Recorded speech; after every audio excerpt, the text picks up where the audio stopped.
The evening began with my wife receiving a call from her friend, who had recently switched jobs to a company that apparently paid better.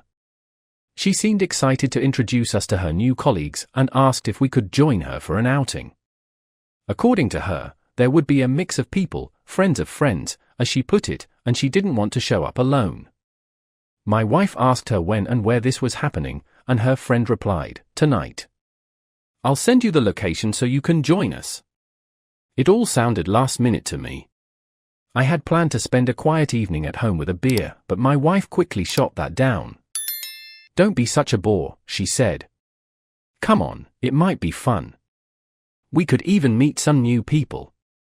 I wasn't thrilled, but I agreed. Sometimes you go along just to keep the peace. We arrived at a place called Pink Freund, an outdoor bar bustling with people. The atmosphere was different from what I'm used to. It was a hipster spot, with eclectic decor and groups of young professionals chatting over cocktails and craft beers. I could tell immediately that I wasn't in my element, but I've learned to roll with these situations. My wife spotted her friend quickly, and we joined the group. Introductions followed, and I did my part, shaking hands, exchanging pleasantries. One guy in particular stood out.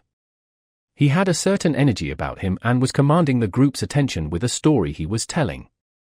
I listened as he spoke, gauging the kind of person he might be. As the evening progressed, I noticed something peculiar. This guy, let's call him Mr. Charmer, kept looking at my wife. At first, I thought it was just polite eye contact as part of the conversation, but it became increasingly obvious that he was staring. Not in a casual way either, his gaze lingered just a bit too long, and his expressions gave away more than he probably realized. I'm not the type to jump to conclusions, but there's a fine line between being sociable and being disrespectful. I decided to address it directly. Interrupting his story, I looked at him and asked, "Is there a problem?" He seemed caught off guard for a second but quickly recovered. "No problem at all," he replied, smirking. Then, as if to challenge me further, he asked, "So, are you two together?" The audacity of the question made me pause, but I answered firmly, "Yes, we're husband and wife." That should have ended it right there, but instead, he rolled his eyes and muttered, "Got it. No questions." His tone was dismissive, almost mocking. I didn't appreciate the attitude, but I let it slide for the moment. Picking a fight in a public place wasn't my style. Later, as the group continued mingling, I noticed Mr. Charmer's behavior hadn't changed. His eyes kept drifting back to my wife, despite her not engaging with him more than anyone else in the group. It was subtle but persistent, and it didn't sit well with me. I kept an eye on him, not because I felt threatened, but because I believe in drawing boundaries. If someone crosses a line, it's important to address it decisively. The evening wore on, and the conversation shifted to lighter topics. People were laughing, sharing stories, and the tension seemed to ease a bit. My wife was enjoying herself, chatting with her friend and a few others. I stuck to my role as the observant outsider, participating when necessary, but mostly taking in the dynamics of the group. Despite the annoyance Mr. Charmer had caused earlier, I reminded myself that we were here to support my wife's friend. That was the priority, and I wasn't about to let one individual ruin the evening. Eventually, people started wrapping things up. Some exchanged numbers, others made vague promises to meet again. The group began to disperse, and we prepared to leave as well. I noticed Mr. Charmer giving my wife one last look before he left with another group. It was subtle but enough to confirm my earlier observations. I didn't say anything at the time. There was no point in stirring the pot when the evening was already coming to an end. By the time we got to the car, I felt a mix of irritation and relief. The night had been uneventful overall, but Mr. Charmer's behavior lingered in my mind. Still, we came for my wife's friend, and we saw it through.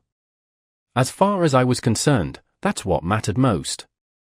We drove home, ready to put the evening behind us. The drive home started in relative silence, but the events of the evening still lingered in my mind. I broke the quiet, saying, "It went fine overall, but that guy really got under my skin." "Did you see the way he rolled his eyes when I told him we were married?" My wife, who seemed unbothered, shrugged. "Come on," she said, "I'm a beautiful woman. Of course, I'm going to get attention. Every woman likes it, to some extent." That response didn't sit well with me. "So, you enjoyed it?" I asked bluntly, shooting her a sharp look. Her expression shifted slightly, and she replied, "No, of course not. That's not what I meant. I just think you're overreacting. It's nothing to get worked up about." I didn't press the issue further, but her response didn't exactly put my mind at ease. I focused on the road while she seemed lost in thought. Then, out of nowhere, she said, "You know, I've been thinking about changing jobs." That caught my attention. "Changing jobs? What brought that on?" I asked. She explained that her friend's recent move to a new company had inspired her. "They have an open position," she added, "and I think it's time for a change." "What do you think?" I considered her words carefully. "Well, if you think it's the right move, then go for it," I said. "But have you looked into the details? What's the pay like? When's the interview?" She smiled, seeming relieved that I was on board. "The interview is tomorrow," she said. "It's not exactly a formal interview, though. They're coming to the house." That made me pause. "To the house?" I repeated, trying to wrap my head around the idea. "That's unusual, isn't it? Shouldn't you be going to their office instead?" She waved off my concerns. "It's a favor. My friend recommended me, so they're making it easy for me. This way, we can keep everything relaxed and under control," she said confidently. "Besides, it'll save us time and effort. All we need to do is make sure the house looks good for when they arrive." Her logic was sound enough, but something about the arrangement still felt off to me. I'm used to things being done the proper way, and this just didn't align with that. "All right," I said after a moment's thought. "But if they're coming here, we'll need to get the place ready. What time are they showing up?" She gave me a time and reassured me that everything would go smoothly. I made a mental list of what needed to be done, cleaning up, ensuring the place was presentable, and preparing for potential guests. While I wasn't thrilled about hosting strangers for something as unconventional as a home interview, I've always believed in supporting my wife when it comes to her career. As we continued our drive, I couldn't help but reflect on how quickly things were changing. From an impromptu night out to discussions about a job change, the evening had taken a direction I hadn't anticipated. Still, I've always believed in handling things head-on, and this was no exception. If my wife was serious about this opportunity, I would do what I could to help her prepare. By the time we reached home, I had already started planning how to make the house presentable. I asked her if there was anything specific she needed me to do, but she assured me she had it under control. "Just don't stress too much about it," she said with a smile. Easier said than done, I thought, but I didn't argue. I've always preferred being overprepared rather than caught off guard. The next morning, I got to work preparing the house for this so-called informal interview. It wasn't my idea of how these things should be done, but I wasn't about to let my wife handle it alone. If she was serious about this job, I wanted everything to go as smoothly as possible. Part of that meant making sure our home made the right impression. After tidying up the living room and kitchen, I realized we needed something special for the meal. That's when I decided to visit my father's farm to get the best cut of meat he had. Nothing impresses people more than a perfectly cooked steak. Driving out to the farm was always a welcome change of pace. My father was as reliable as ever, handing me a beautifully marbled cut of beef and offering a few tips on how to prepare it. "Just keep it simple," he said. "Let the meat speak for itself." By the time I got home, I was already thinking about the seasoning and marinade. I spent the better part of an hour preparing it, making sure everything was just right. This wasn't just about the meal, it was about setting the tone for the evening. When the guests arrived, I was ready. My wife's friend came first, greeting us with her usual enthusiasm. But then I saw him, the guy from the bar. The same one who couldn't seem to keep his eyes off my wife. I couldn't hide my surprise. Leaning in close to my wife, I asked quietly, "What is he doing here?" She looked at me with a mix of confusion and reassurance. "He's the HR guy," she said. "He's the one conducting my interview." That explanation didn't make me feel any better, but I kept my thoughts to myself for now. We all sat down, and the atmosphere was casual but slightly tense, at least for me.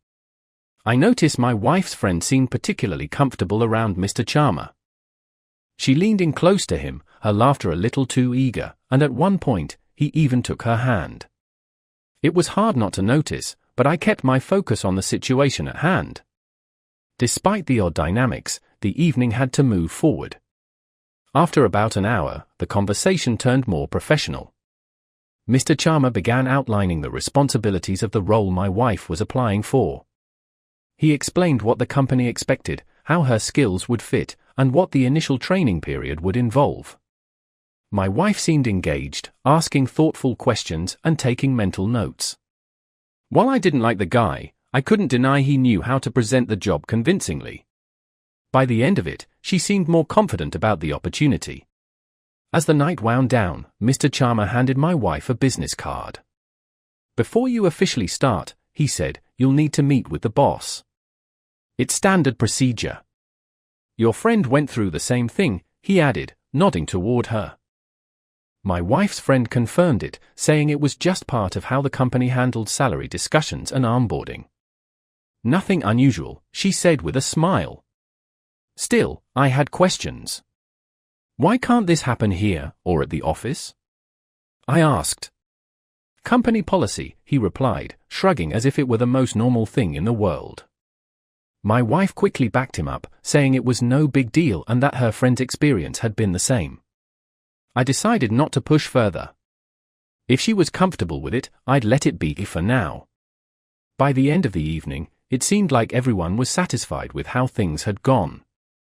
Once the guests left, the house felt quiet again. My wife and I barely had the energy to talk about the evening. Between preparing the house, entertaining guests, and sitting through the lengthy discussions, we were both exhausted. We cleaned up just enough to avoid a mess in the morning, then headed straight to bed. It had been a long day, and we needed the rest.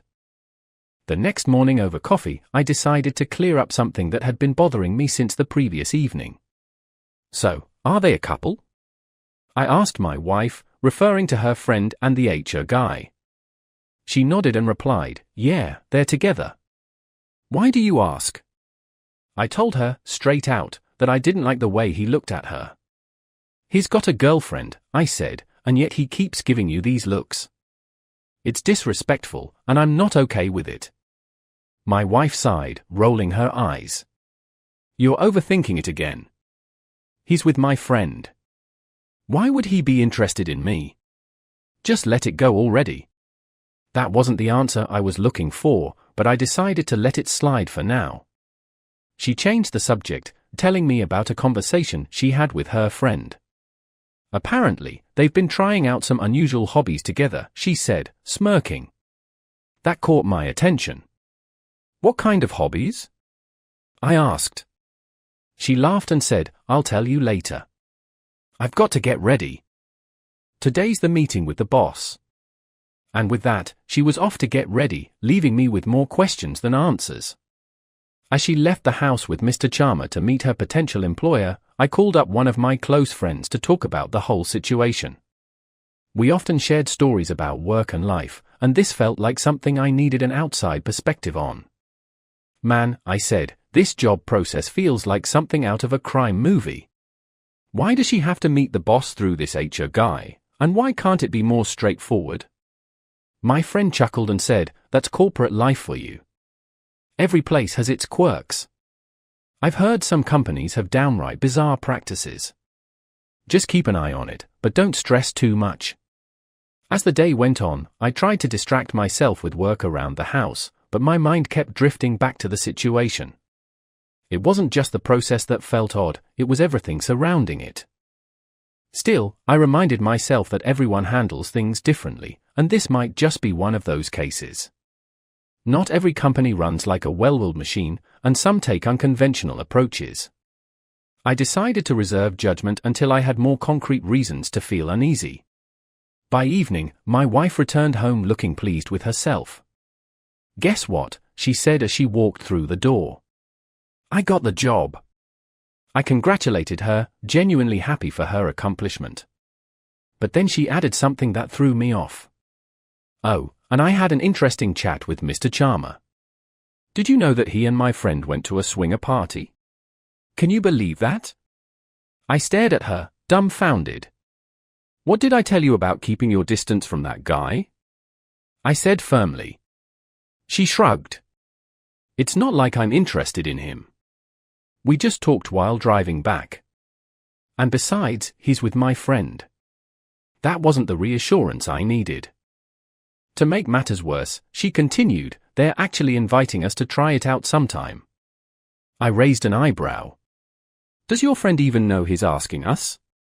She nodded. Of course. It was her idea too. I didn't even need to think about my answer. "No," I said flatly. "That's not happening." My wife looked disappointed but didn't press the issue. Still, she couldn't resist asking, "Why are you so against it? Wouldn't you want to try something new for a change?" I shook my head. "We've been together a long time," she added. "Sometimes it feels like things are getting a little too routine." "Routine isn't a bad thing," I said firmly. "It means we're stable, that we know what we're about. Trying something reckless isn't the solution to that." I didn't want to keep debating, so I changed the subject, letting her know that dinner was ready. Whatever her thoughts were, she didn't voice them again that evening. I figured the conversation was over, and as far as I was concerned, there wasn't anything more to discuss. "It's fine," I said dismissively. "This is normal. We don't need anything else." A few weeks later, my wife casually mentioned that her new company was organizing a corporate event to welcome the new hires. "It's a big deal," she said. "They've invited me, of course. You'll have the house all to yourself for the evening." I raised an eyebrow and asked, "How long do you think you'll be out?" She shrugged. "Not too late. I'll probably be home by evening. I've gotten to know a few of the people, and there's going to be a mix of employees. It should be fun." I didn't question it further and figured she deserved to enjoy herself. When the evening came, she got ready and left, dressed for a professional yet festive occasion. I didn't think much of it until later that night. After finishing some work at home, I decided to check in and see how things were going. I called her, but she didn't pick up. I tried again a little while later with the same result. It wasn't like her to ignore my calls, and I couldn't help but wonder what was going on. I decided to let it go for the moment, hoping she'd call back. It was well past midnight when she finally came home. I could tell immediately she'd had a few drinks. "Why didn't you answer your phone?" I asked. She laughed, a little too casually, and said, "Oh, you wouldn't believe it. Things got a little crazy." "Guess what? That HR guy and my friend are planning this huge swinger party." I stared at her, trying to process what she'd just said. "You've got to be kidding me," I replied. "And you better not think about going to that." She raised her hands defensively. "Relax," she said. "I already figured I'm not going." "But why are you so against it? What's the big deal?" I could feel my temper rising. "Because it's basically cheating," I said firmly. "If you're in a relationship, there are boundaries, and this crosses every single one of them." She nodded, finally seeming to understand where I was coming from. "Okay," she said. "I get it. I won't go." The conversation seemed to settle, but then she brought up something else. "By the way," she said, "my friend's birthday is coming up soon. She and her boyfriend want to plan a big surprise for it. I've been helping out with the details." That piqued my curiosity. "What kind of surprise?" I asked. She hesitated for a moment before explaining. "They're very particular about keeping it secret. He's super cautious and even has her check his phone. So, we'll probably meet somewhere neutral to finalize the plans." That didn't sit well with me. You want me to come along? I asked. If anything suspicious was going on, I wanted to be there to see it for myself. But she shook her head. It'll probably be after work, she said. We'll need someone to cover for us if anything comes up.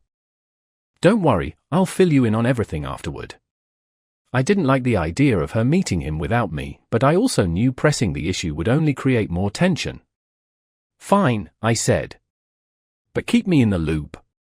She nodded, promising that everything would go smoothly. Still, I couldn't shake the feeling that there was more to the story than she was letting on. For now, though, I decided to let it go.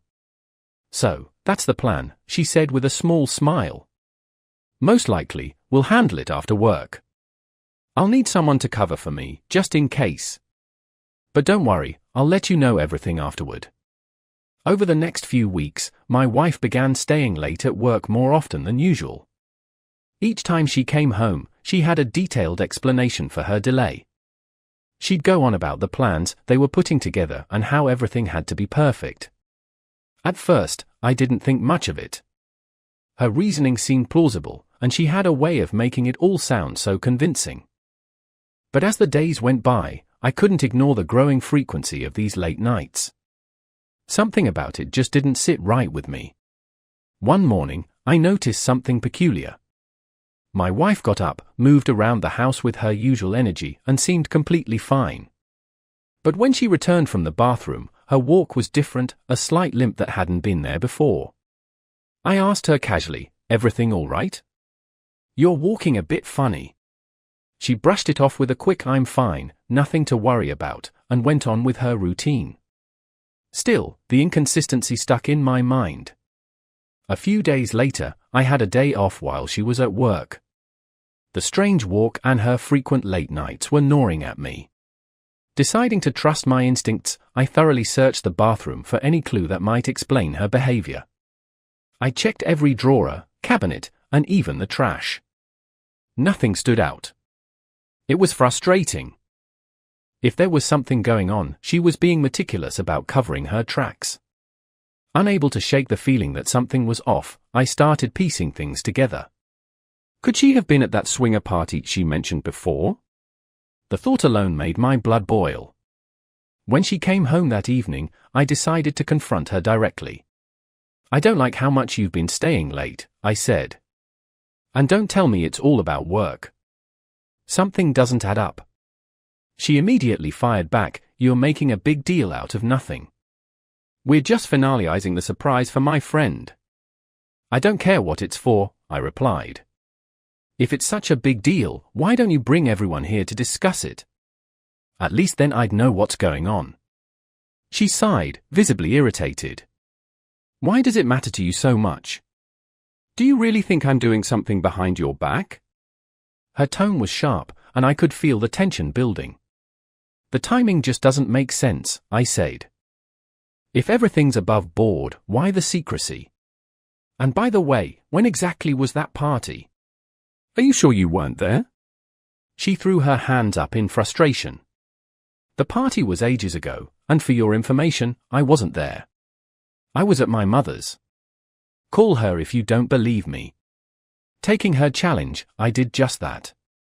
I called her mother, who confirmed that my wife had indeed spent that night at her place. While her explanation seemed solid, it didn't erase the lingering doubts in my mind. If everything was fine, why did it all feel so off?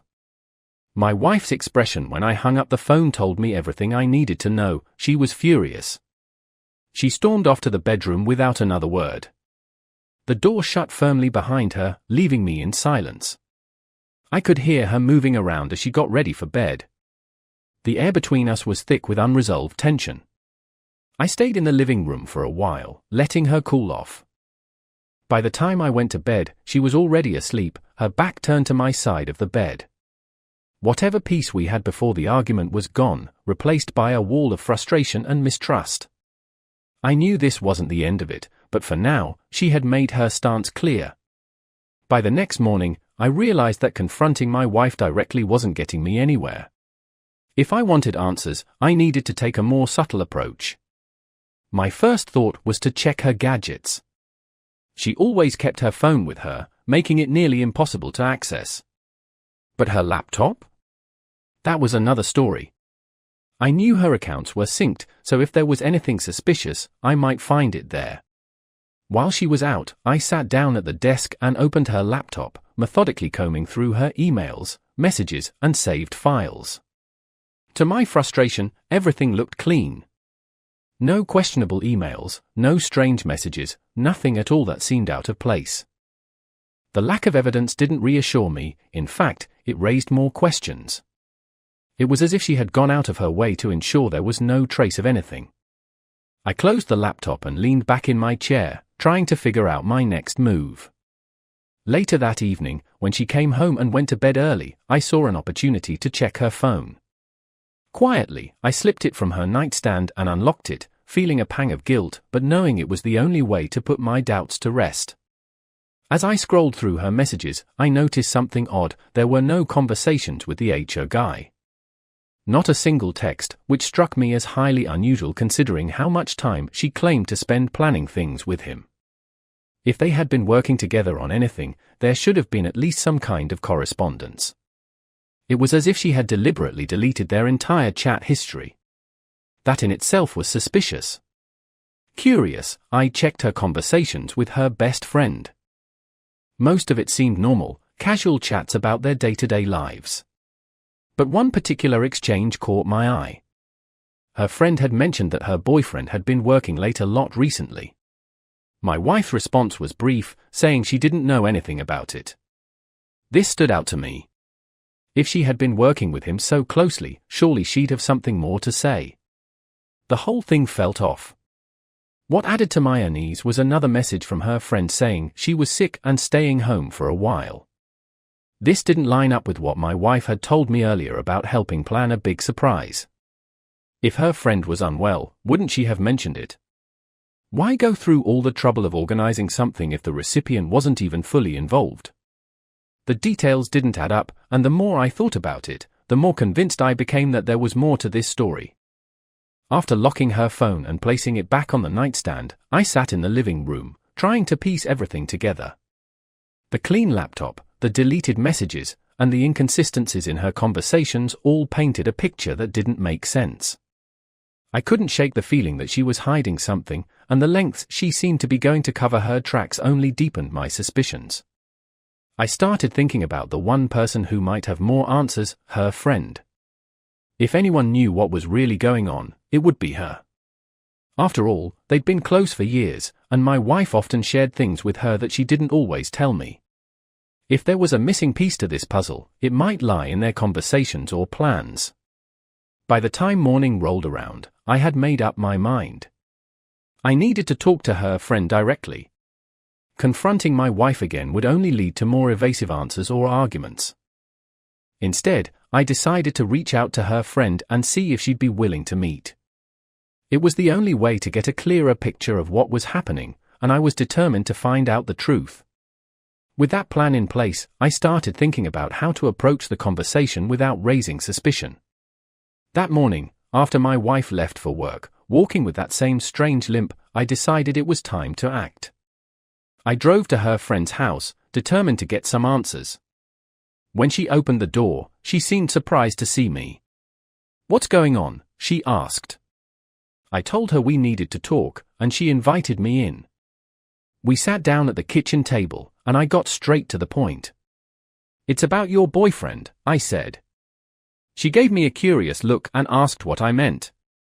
I explained everything, how my wife had been staying late, claiming to plan a surprise for her birthday, but that her behavior didn't add up. I told her I had checked my wife's phone and found their chats completely erased. "That raised some red flags for me," I said. "I think she's having an affair with your boyfriend."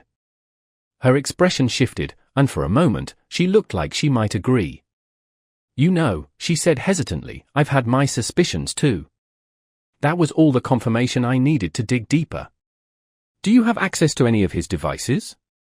I asked. "If you do, we might be able to find something concrete." She nodded, saying she knew the password to his backup phone and could get it for me. A few minutes later, she returned with the device and handed it over. "Here," she said. "Let's see if there's anything." I unlocked it and began scrolling through the messages. What I found was worse than I had imagined. The conversations between him and my wife weren't just about planning a surprise, they were blatantly inappropriate. It was clear they had been seeing each other behind our backs.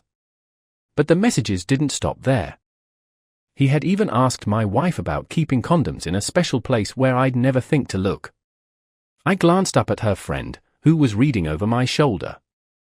She looked as horrified as I felt. As if that wasn't enough, the messages revealed that my wife had attended a swinger party, one her friend didn't even know about. "This is insane," she muttered. "I didn't even know about that." The betrayal was deeper than either of us had anticipated.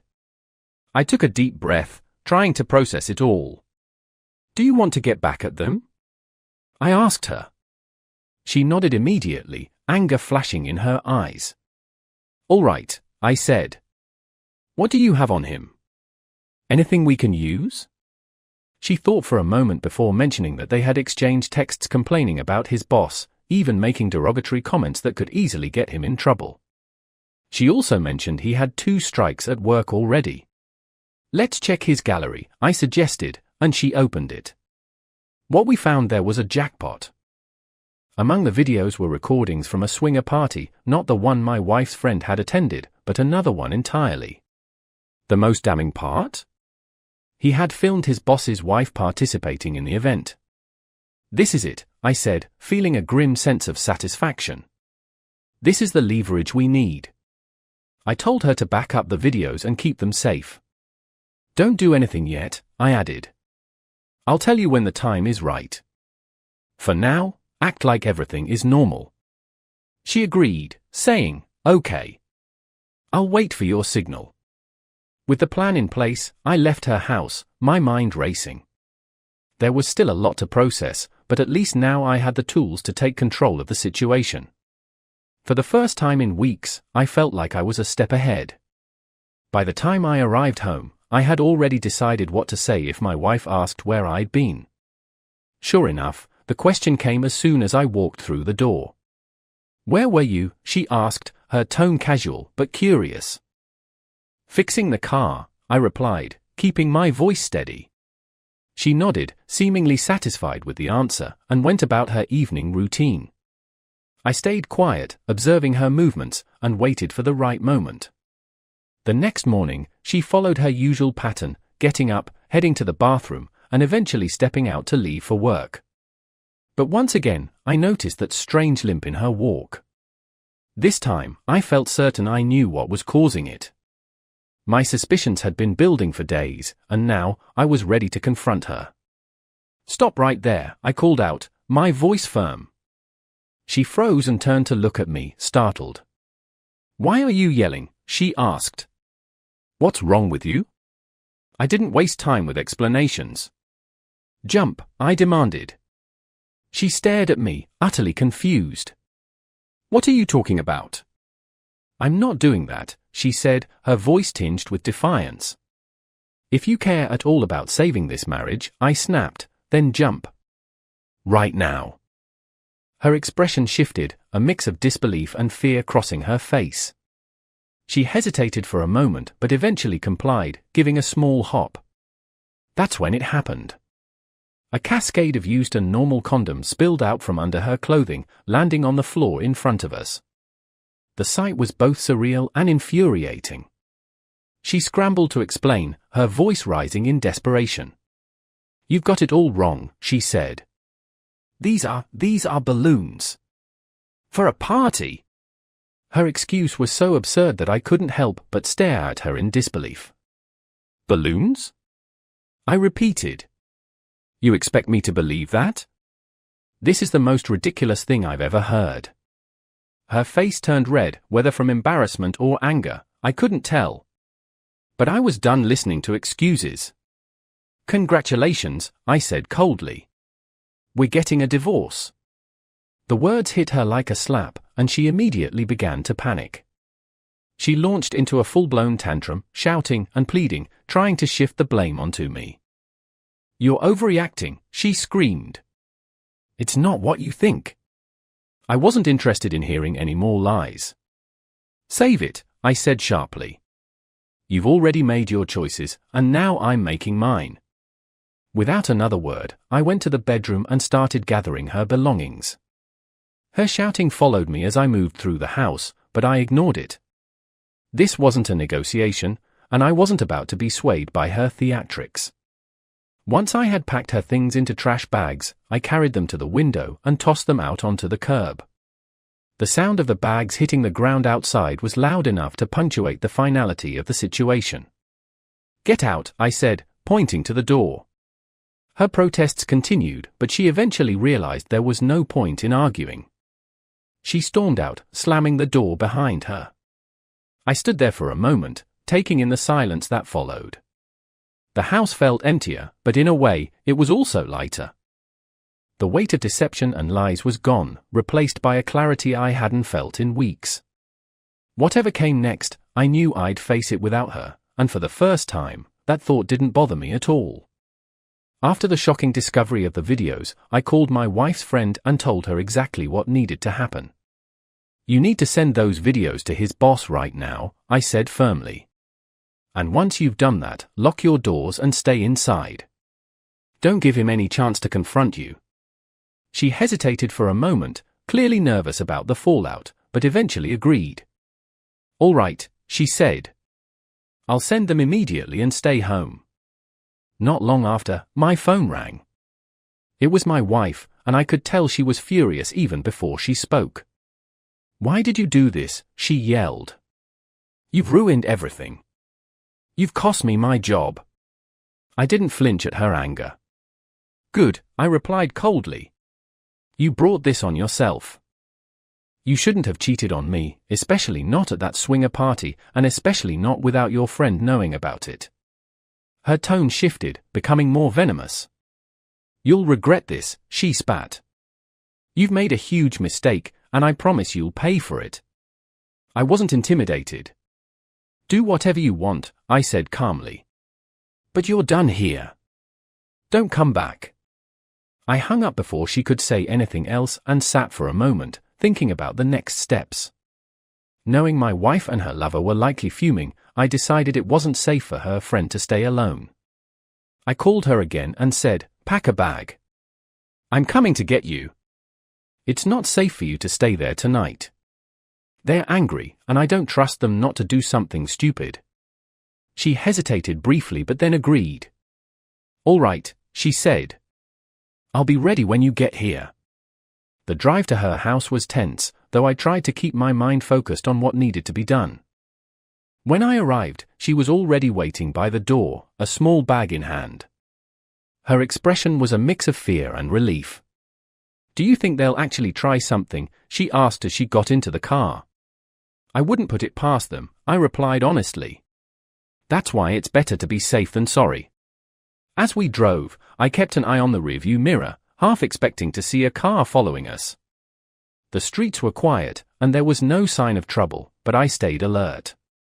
"If they do show up," I told her, "don't engage with them. Let me handle it." She nodded, clutching her bag tightly. I could tell she was still processing everything that had happened, and I didn't blame her. It had been a whirlwind of revelations and betrayal. We pulled into my driveway, and I quickly got her inside. "You'll stay here tonight," I said as I locked the door behind us. "It's safer this way. I don't want to take any chances." She thanked me, her voice shaky but sincere. "I appreciate it," she said. "I just didn't think things would escalate like this." "Neither did I admitted. "But here we are. The important thing is that you're safe, and we have the evidence we need to deal with this properly." She nodded, finally starting to relax a little. I showed her to the guest room and told her to make herself comfortable. For now, the storm had passed, but I knew there was still more to come. The next day began with an uneasy calm that didn't last long. Around mid-morning, I heard loud banging on the front door. When I looked out the window, I saw my wife standing there with her lover.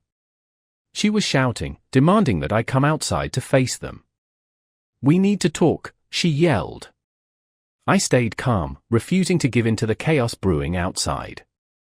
I'm not coming out, I said firmly through the door. Leave my property. Her lover wasn't interested in talking. After a few more moments of shouting, he grabbed a crowbar and started smashing the front window. The sound of glass shattering echoed through the house. My instincts kicked in immediately. I turned to my wife's friend, who was still in the guest room. Stay here and lock the door, I told her. Don't come out until I say it's safe. She nodded, fear etched on her face, and I closed the door behind her. Grabbing my pistol from its secure spot, I moved toward the living room where the commotion was coming from. By the time I got there, the lover had already climbed through the broken window and was standing in my home, his face twisted with anger. You've got a lot of nerve, he spat, advancing toward me. I'm going to beat you senseless for what you've done. I held up the pistol, keeping my voice steady. Stop right there, I warned. If you take another step, I will shoot. For a moment, he paused, as if weighing his options. My wife stood behind him, screaming for him to stop, but he ignored her. Instead, he lunged toward me, his aggression overriding any sense of self-preservation. The shot rang out before I even had time to think. He stumbled back, clutching his abdomen, and collapsed onto the floor. The sound of his groans filled the room as blood began pooling beneath him. My wife's screams grew louder, filled with a mix of anger and panic. What have you done? She shrieked, rushing toward him. I didn't lower the pistol until I was certain he was no longer a threat. Calmly, I reached for my phone and called the police. A man just broke into my home and attacked me, I explained. I had to defend myself. He's injured and needs medical attention. The dispatcher assured me that officers and paramedics were on their way. I stayed on the line, keeping an eye on both my wife and her lover as I waited for help to arrive. When the police and paramedics finally showed up, the scene was chaotic. The officers quickly assessed the situation, listening as I explained what had happened. My wife, still hysterical, tried to spin her own version of events, but the evidence was clear. The broken window and the crowbar lying on the floor spoke for themselves. The paramedics worked quickly to stabilize her lover before loading him onto a stretcher. As they wheeled him out, my wife turned to me one last time, her face contorted with rage. You'll pay for this, she hissed before storming out of the house. I watched as she disappeared down the street, her shouts fading into the distance. Inside, the house fell silent once more, but the weight of what had happened lingered heavily in the air. For now, though, the immediate danger had passed. The aftermath of the confrontation was both chaotic and clarifying. The legal proceedings moved quickly. Given the clear evidence, the court found my actions justified. It was ruled that I had acted in self-defense, defending both my property and myself. As for my wife's lover, he wasn't so lucky. Breaking into my home and attempting to attack me earned him a conviction. He was sentenced to time behind bars, which gave me a sense of closure on that chapter. The divorce process was surprisingly smooth. My wife didn't contest the split, likely realizing that there was little to gain from dragging things out.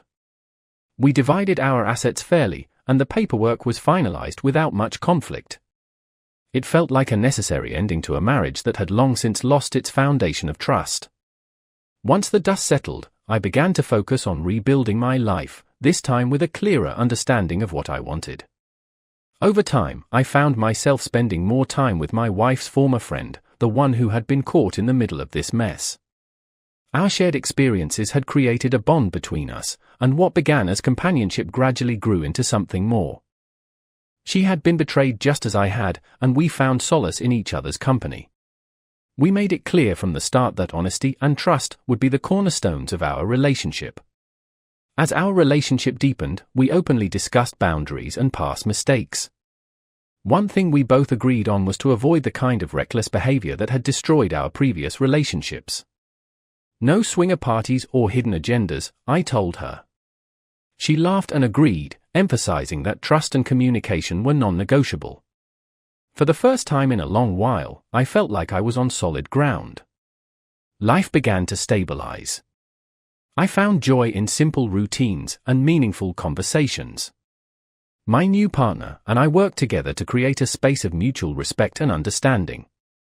While the memories of my failed marriage occasionally surfaced, they no longer held the same weight. Instead, they served as lessons, reminders of what to avoid and how to do better moving forward. But, of course, life wasn't without its complications. One day, I received an unexpected phone call from my ex-wife. Her voice was sharp, filled with anger and bitterness. "You're such a bastard," she said. "I can't believe you're with her." My own friend. I didn't rise to her bait, keeping my tone calm. "You made your choices," I replied. "And I've made mine. What's done is done." She didn't take that well. "You think you're so righteous," she snapped. "But you're just as bad as the rest of us. Don't pretend you're any better." I let her vent, knowing there was no point in arguing.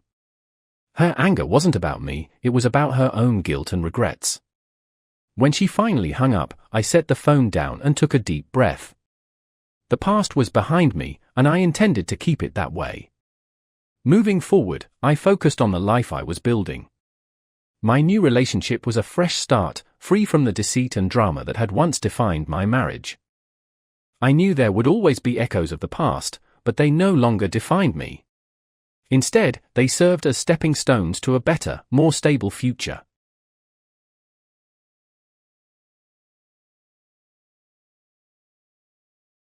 I, nearly adult female, live with my mother, my sister 29, and my niece, kindergartner. I'm autistic and really sensitive to noise. Baby cries are among the worst. When my niece was born, she had colic, and it was the worst experience of my life. Her nursery was right next to my room, and our walls were thin, so I never slept.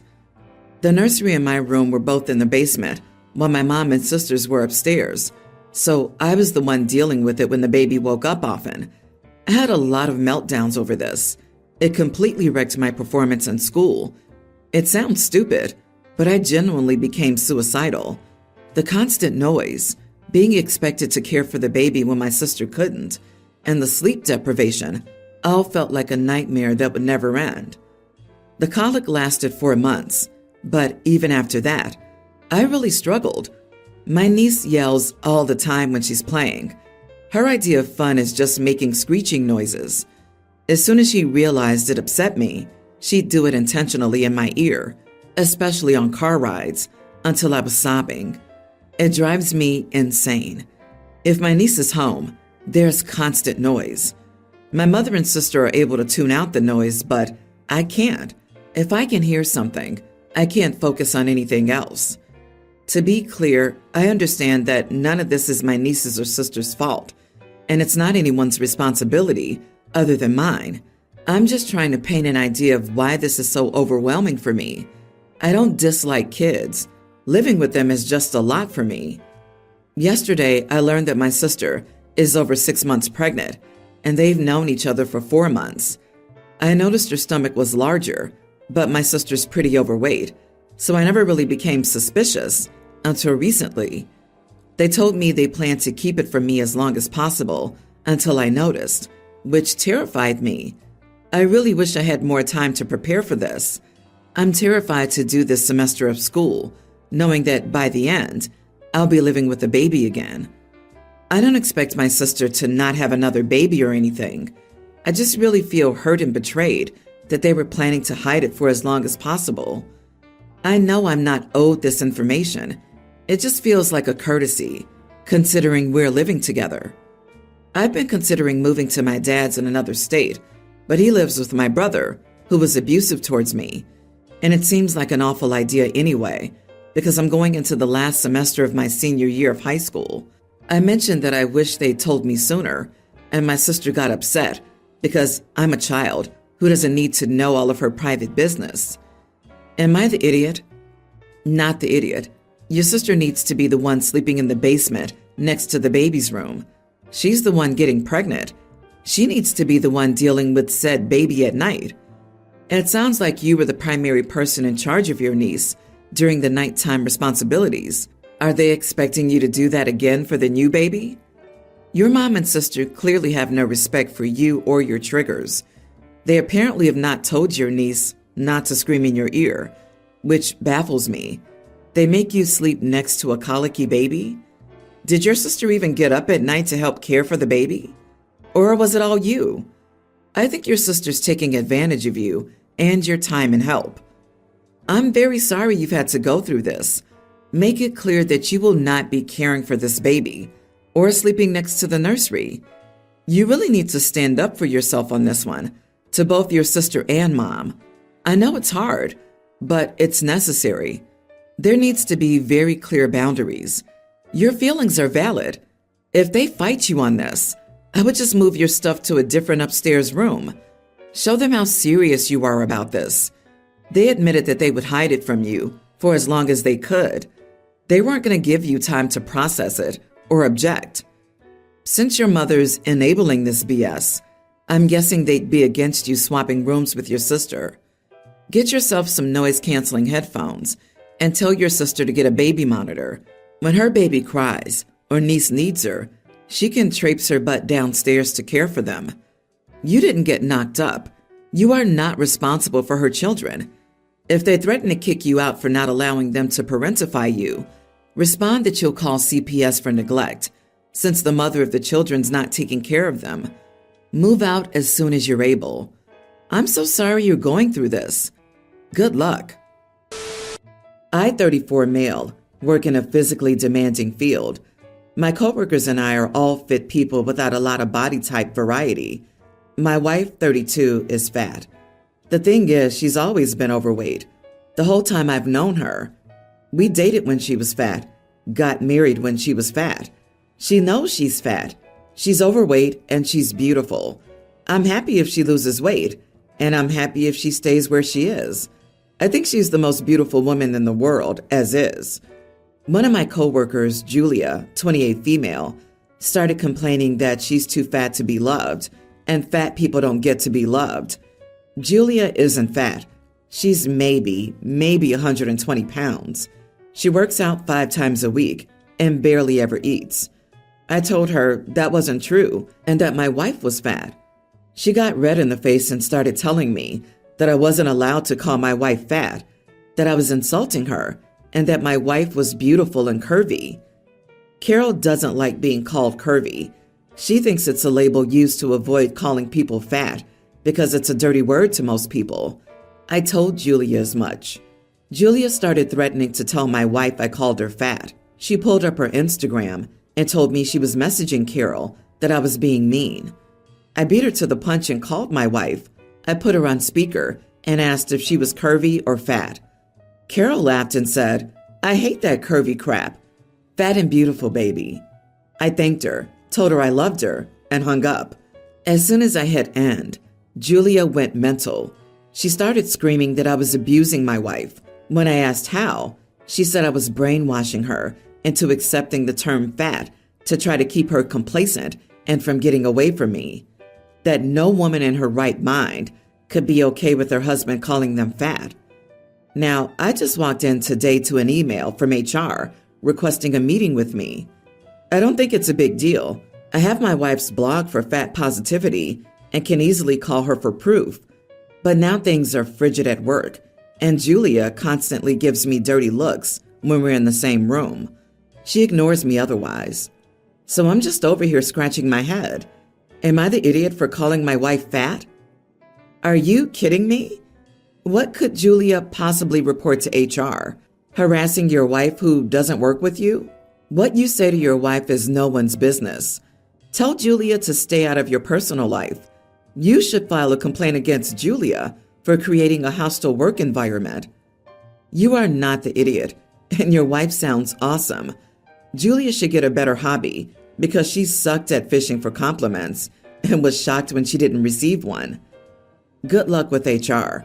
Fat is not a protected class. Outside of Michigan, you didn't call Julia fat, and your wife isn't a coworker. I'm not a lawyer, but you would probably have a valid suit for wrongful termination should it come to that. You should complain about Julia, though, for creating a toxic work environment.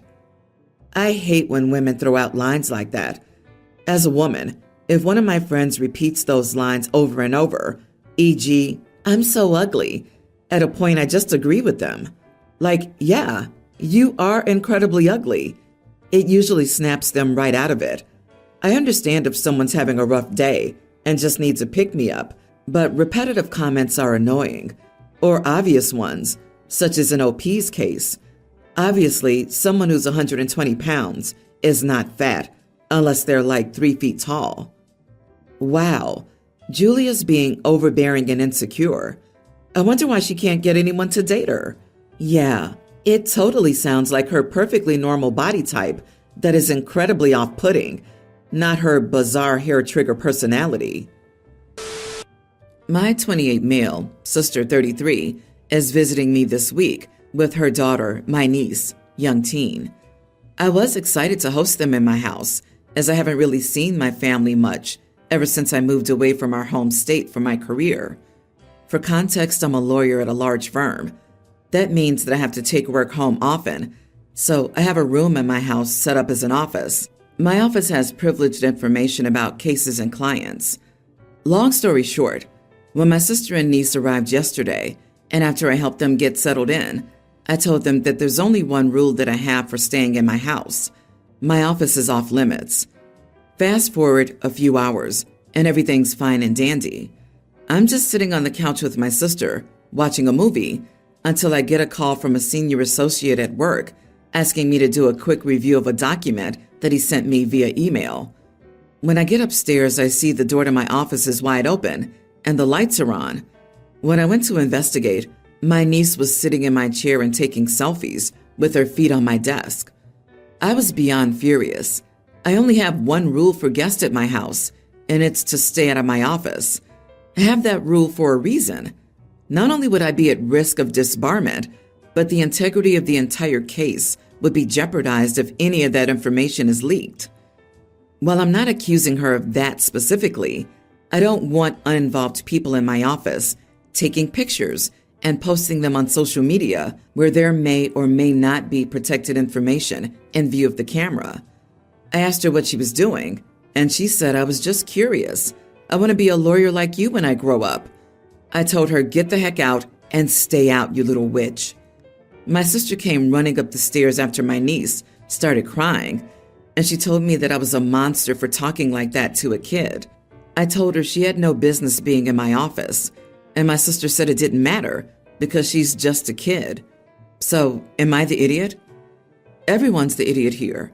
A young teen is old enough to understand that a certain room is off limits and not to go in there. Your sister, because she didn't seem to be teaching her daughter to follow the rules that you set out and not giving her daughter any consequences for entering your office without permission. But calling niece a witch was taking it way too far. As a lawyer, you should have a much better grip on handling stressful situations without losing your cool. Yeah, dude, what's wrong with you?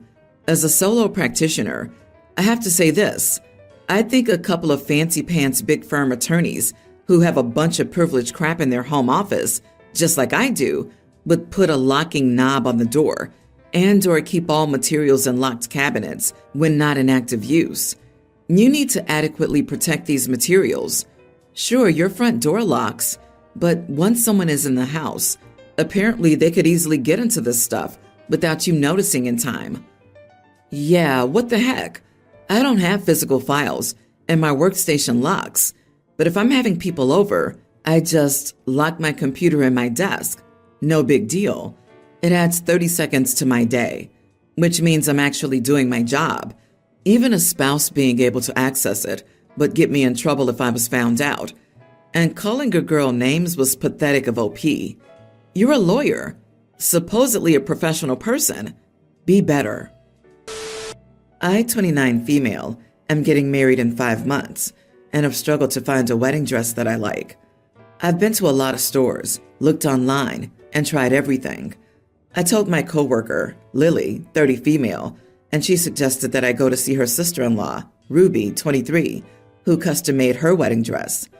Ruby's very talented and helped design my dream dress and gave me constant updates to make sure it was what I wanted at every step of the designing and sewing process.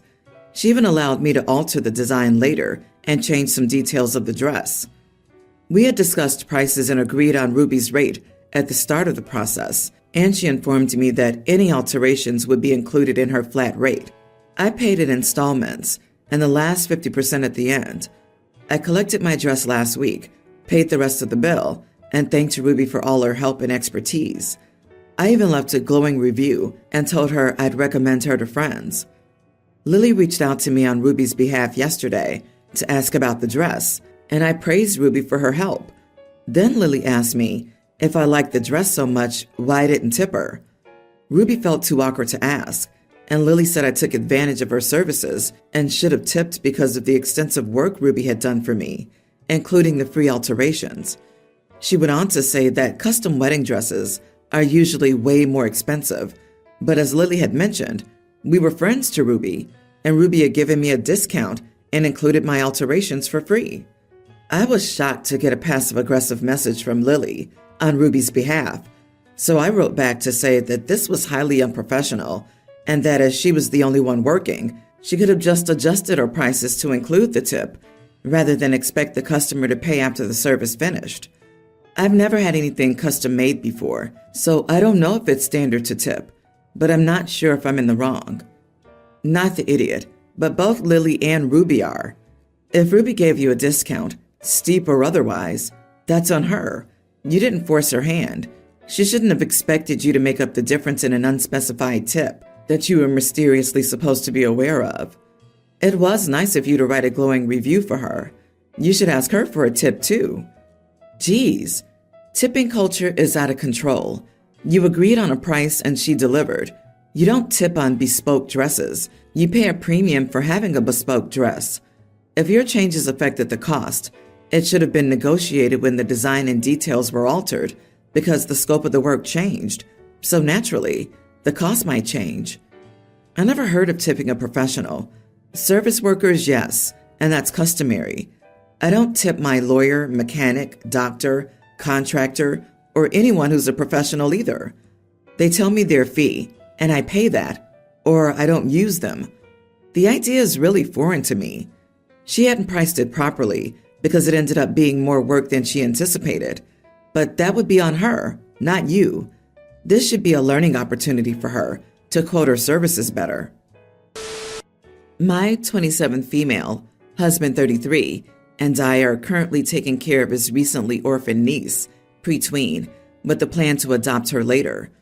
Her first name is Kelly, and her middle name is Ann. Fake names, but she prefers to be called Ann, and has been that way for a few years now. She introduces herself as, "My name is Kelly Ann, but you can call me Ann." My sister, 29, is 8 months pregnant with her first child, and several months ago found out it's a girl. She's always wanted to name her daughter Ann, and is excitedly telling everyone. Upon learning of Kelly Ann's situation, and how my husband and I plan to adopt her, my sister told me a few days after that we should start telling Kelly Ann to call herself Kelly instead of her middle name. She said 2 Anns in the family would be confusing, so Kelly Ann needs to get used to being Kelly. My husband said she was being ridiculous, and if anything, it's her baby that needs renaming, because Kelly Ann's been calling herself Ann for years. My sister argued that she had announced her baby's name many months ago, and we only plan to adopt Kelly Ann recently, so we should be the ones making her rethink how to call herself. I joined my husband's side and told my sister that Kelly Ann could call herself whatever she chose to. My sister and her husband called my husband and me idiots for stealing her baby's name. So, am I the idiot for refusing to call my niece anything else but her chosen name? Not the idiot. No one should have to choose a different name. I know a few families with cousins who share a first name, and it's not a big deal. If your sister doesn't want to have 2 Anns, then she shouldn't use it. But expecting a child to adopt a different name than she's been using just because the sister has decided to use the selected name is entitled and mean, to say the least. Your sister and her husband are being absurd. There's not really any such thing as stealing a name, and Kelly Ann has been alive for far longer than their child and has been using the name for longer too. Out of curiosity, Would they also expect you to change that child's name if you were to later adopt an older child into the family who came with the same name as one of their kids? Ludicrous. Exactly this. Anne has already lost so much. She shouldn't have to lose her name. Let's further traumatize Anne by forcing her to change her name for a baby that sister sees as a more legitimate family member than Anne. I mean, that's what's really going on. Sister sees herself and her baby as more human than Anne. Sister is gross and needs help. I had a way less difficult situation with my family. My wife and I chose names for our children way before we got pregnant. For a boy, we chose the name Jack, not the real name. We didn't tell family back then, and my sister, living with my parents, got herself a cat called Jack. So now we have a son with the same name as the cat. But who cares? We even call them Human Jack and Cat Jack. Tell your sister great. We'll call them Big Ann and Little Ann.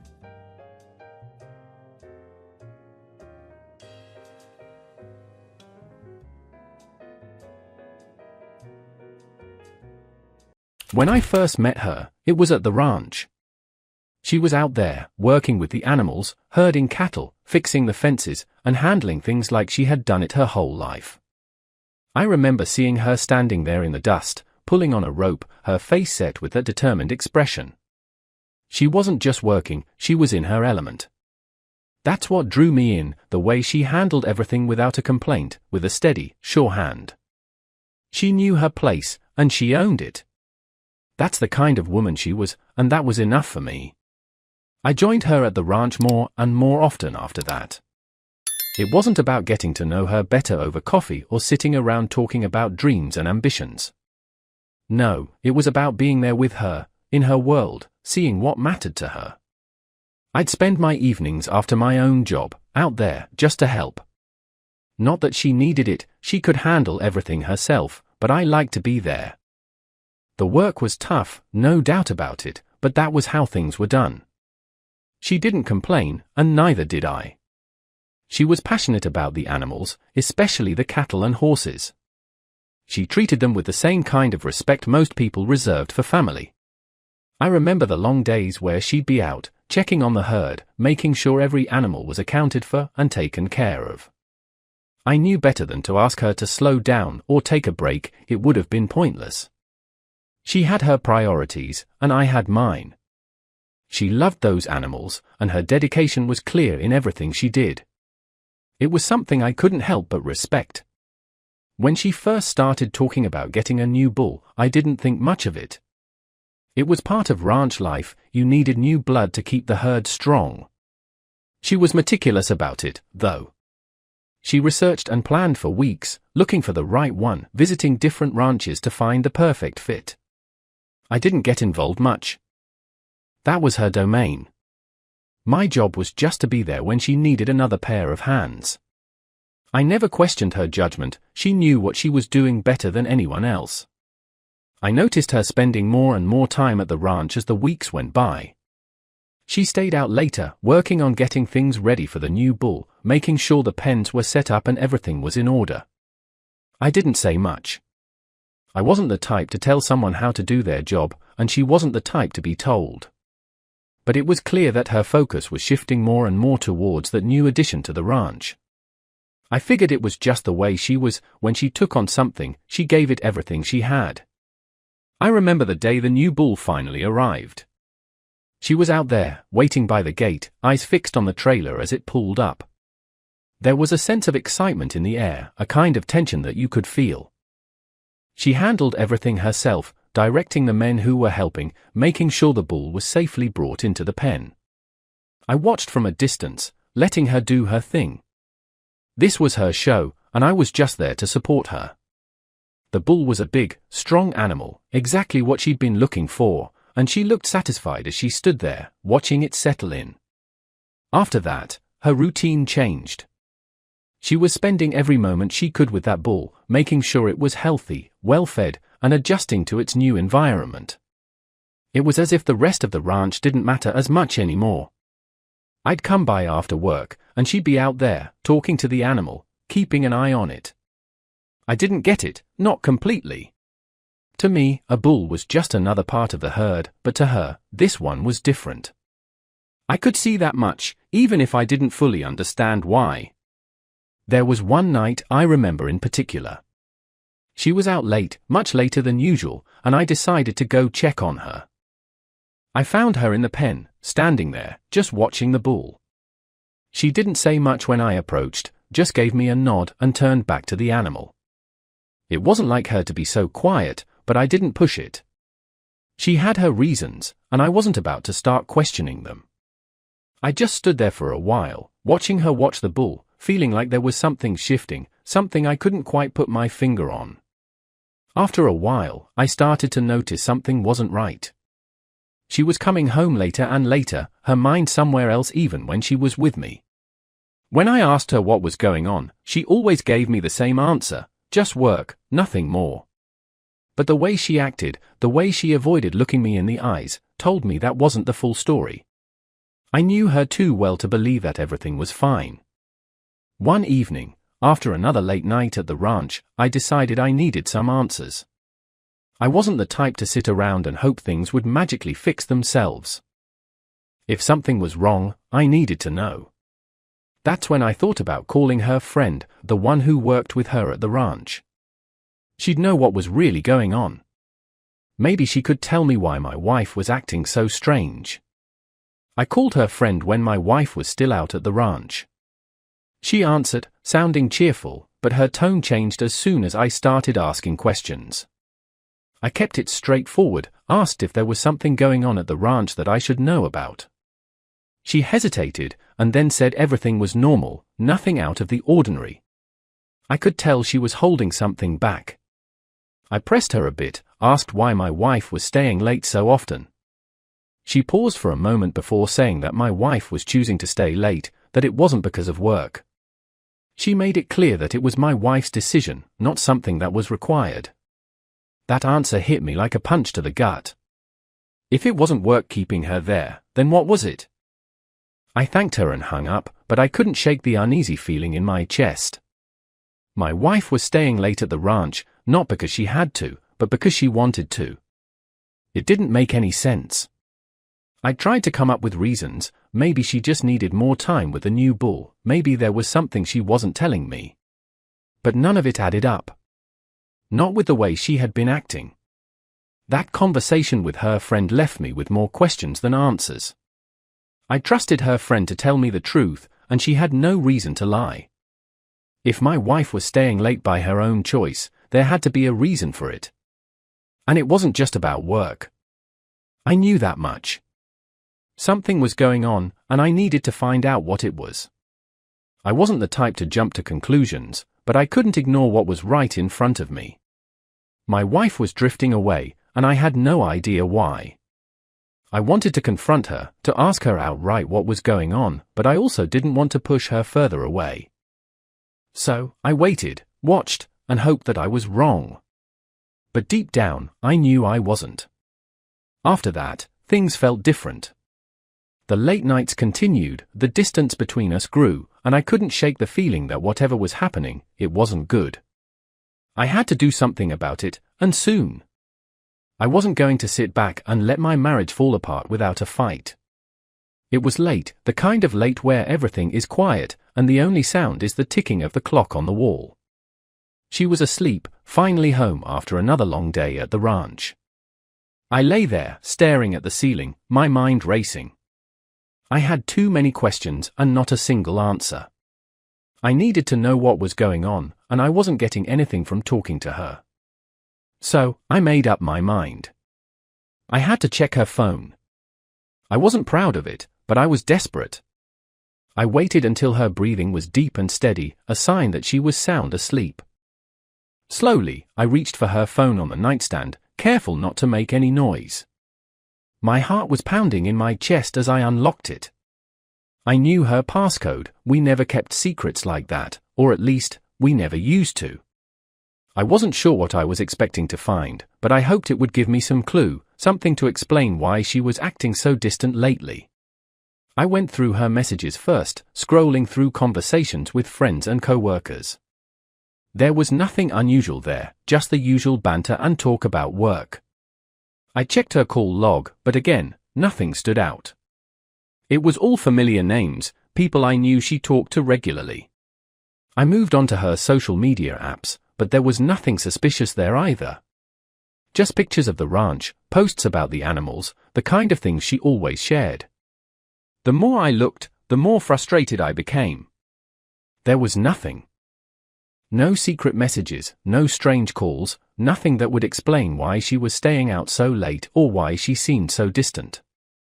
I even checked her emails, going through each one carefully, but it was all the same.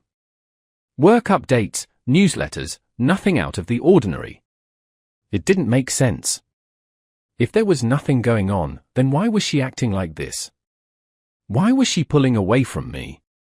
I put her phone back on the nightstand, making sure it was exactly where it had been. I lay back down, staring at the ceiling again, feeling more lost than ever. I had hoped that finding something, anything, would give me some direction, some idea of what I was dealing with. But there was nothing. It was like trying to solve a puzzle with missing pieces. I felt a knot of frustration tightening in my chest. I hated this feeling, this sense of helplessness. I turned my attention to her laptop next. It was in the living room, and I quietly got out of bed, careful not to wake her. I made my way to the living room, the floorboards creaking under my weight. I opened the laptop, the screen glowing softly in the dark. I went through her browsing history, her emails, anything I could think of. But, just like with her phone, there was nothing. No clues, no secrets, nothing that would explain what was happening. The more I searched, the more desperate I felt. I wanted there to be something, even if it was bad. At least then I'd know what I was dealing with. But there was nothing, just the same old routines, the same old habits. It was like she was living two lives, one that was perfectly normal, and another that I couldn't see, couldn't reach. And that terrified me. I closed the laptop and sat there for a moment, the silence of the house pressing down on me. I went back to bed, slipping under the covers as quietly as I could. She was still asleep, her face peaceful in the dim light. I wanted to reach out to her, to shake her awake and demand answers. But I didn't. I just lay there, feeling the weight of everything I didn't know pressing down on me. I was no closer to understanding what was going on, and the more I searched for answers, the further away they seemed. I hated this feeling, the uncertainty, the fear that I was losing her and there was nothing I could do about it. As I lay there, I realized that I was out of options. I had tried talking to her, tried finding answers on my own, but none of it had worked. I didn't know what else to do. All I knew was that something was wrong, and it was tearing us apart. I closed my eyes, hoping that sleep would come, but knowing that the questions would still be there waiting for me in the morning. Talking to her friend before hadn't given me the clarity I was looking for, but maybe I could take it a step further. I had to know what was going on at that ranch after hours, and I knew her friend was my best shot at finding out. One evening, when my wife was still out at the ranch, I decided to make the call. This time, I wasn't going to beat around the bush. I needed her friend to help me, and I was ready to do whatever it took to make that happen. She answered after a few rings, and I got straight to the point.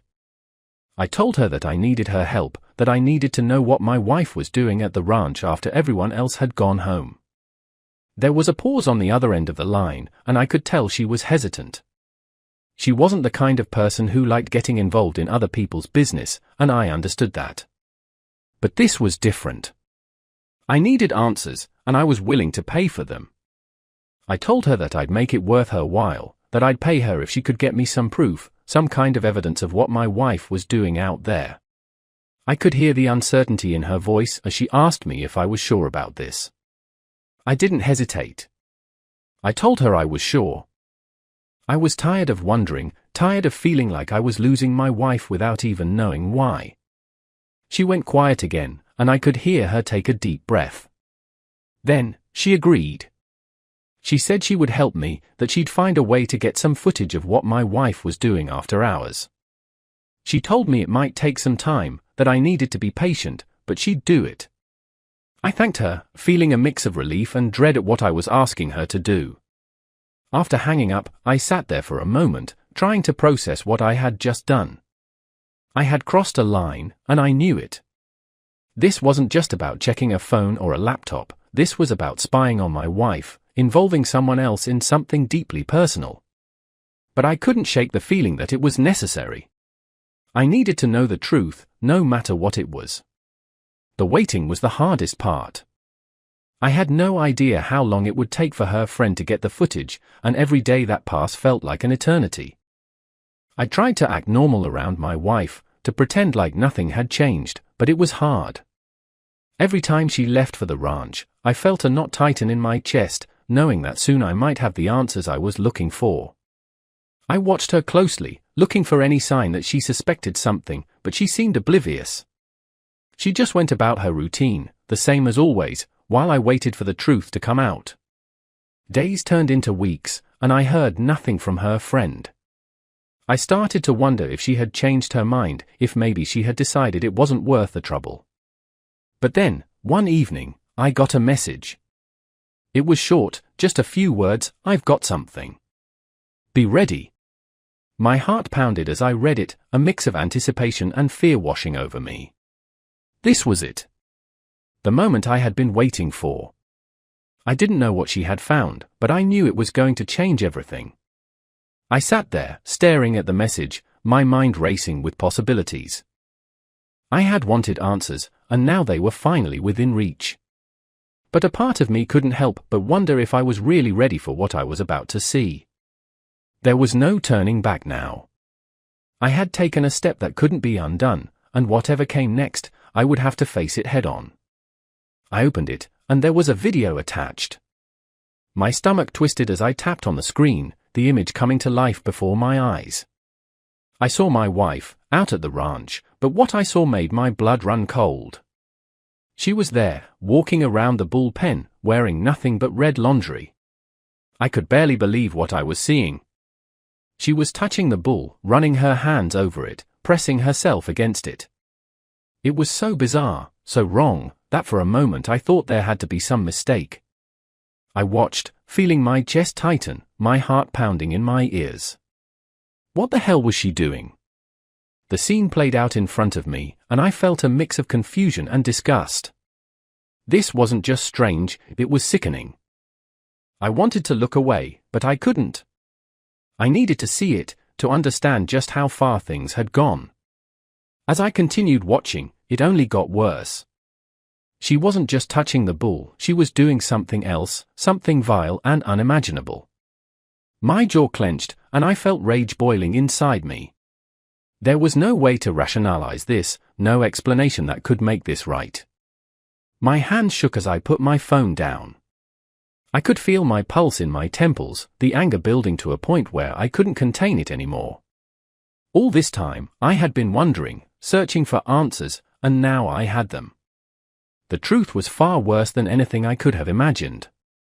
She had betrayed me in a way that went beyond anything I thought possible. I didn't want to hear her excuses, didn't want to see her face or listen to whatever lies she might come up with to justify what I had just seen. I got up, my mind set on one thing: I needed her out. I walked to the bedroom, the anger driving my every step. I opened the closet, grabbing her clothes, her shoes, everything that was hers. I yanked them off the hangers, throwing them into a pile.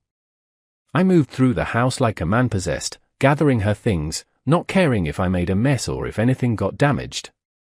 She didn't deserve my consideration, not after what she had done.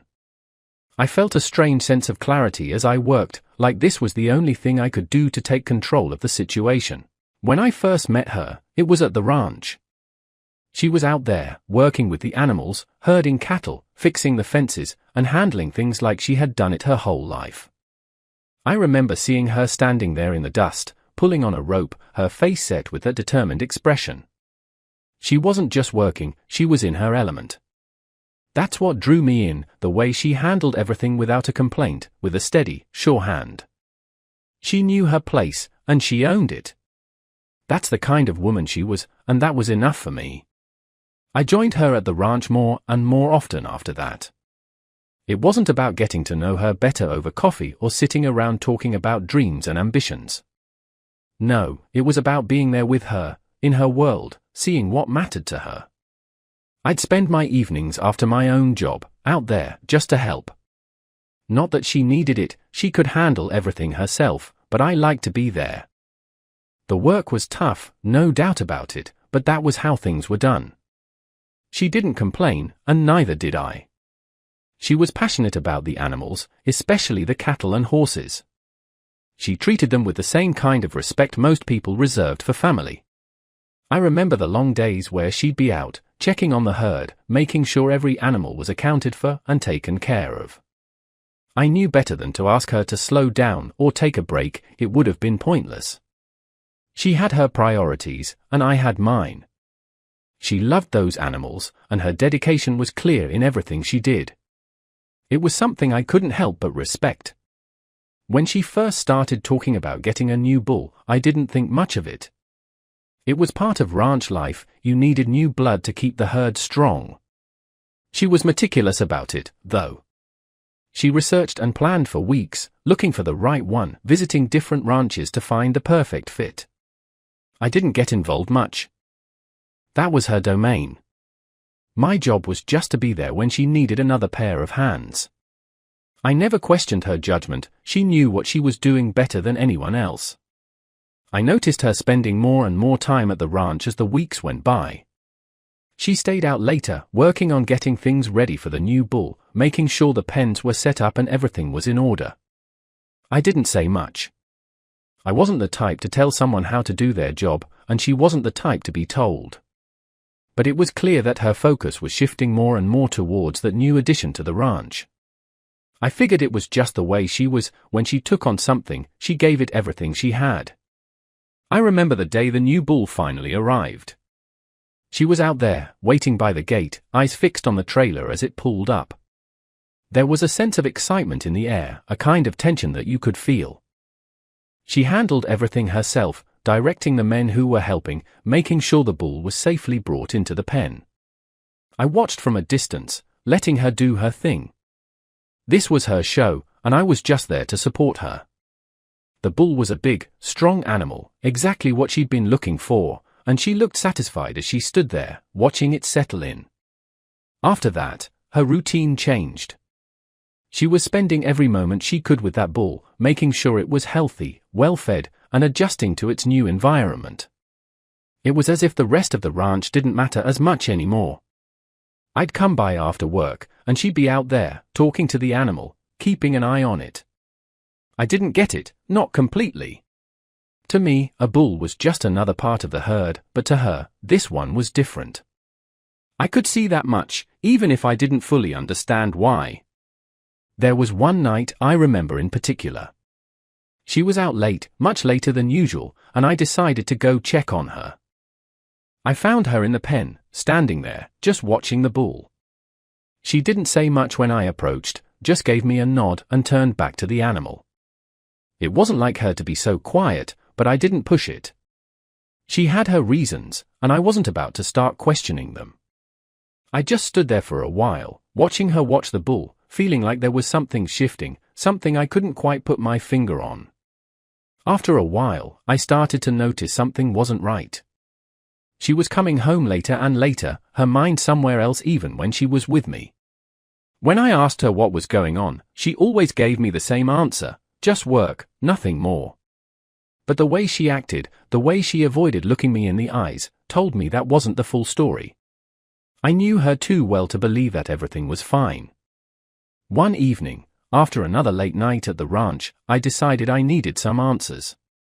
I wasn't the type to sit around and hope things would magically fix themselves. If something was wrong, I needed to know. That's when I thought about calling her friend, the one who worked with her at the ranch. She'd know what was really going on. Maybe she could tell me why my wife was acting so strange. I called her friend when my wife was still out at the ranch.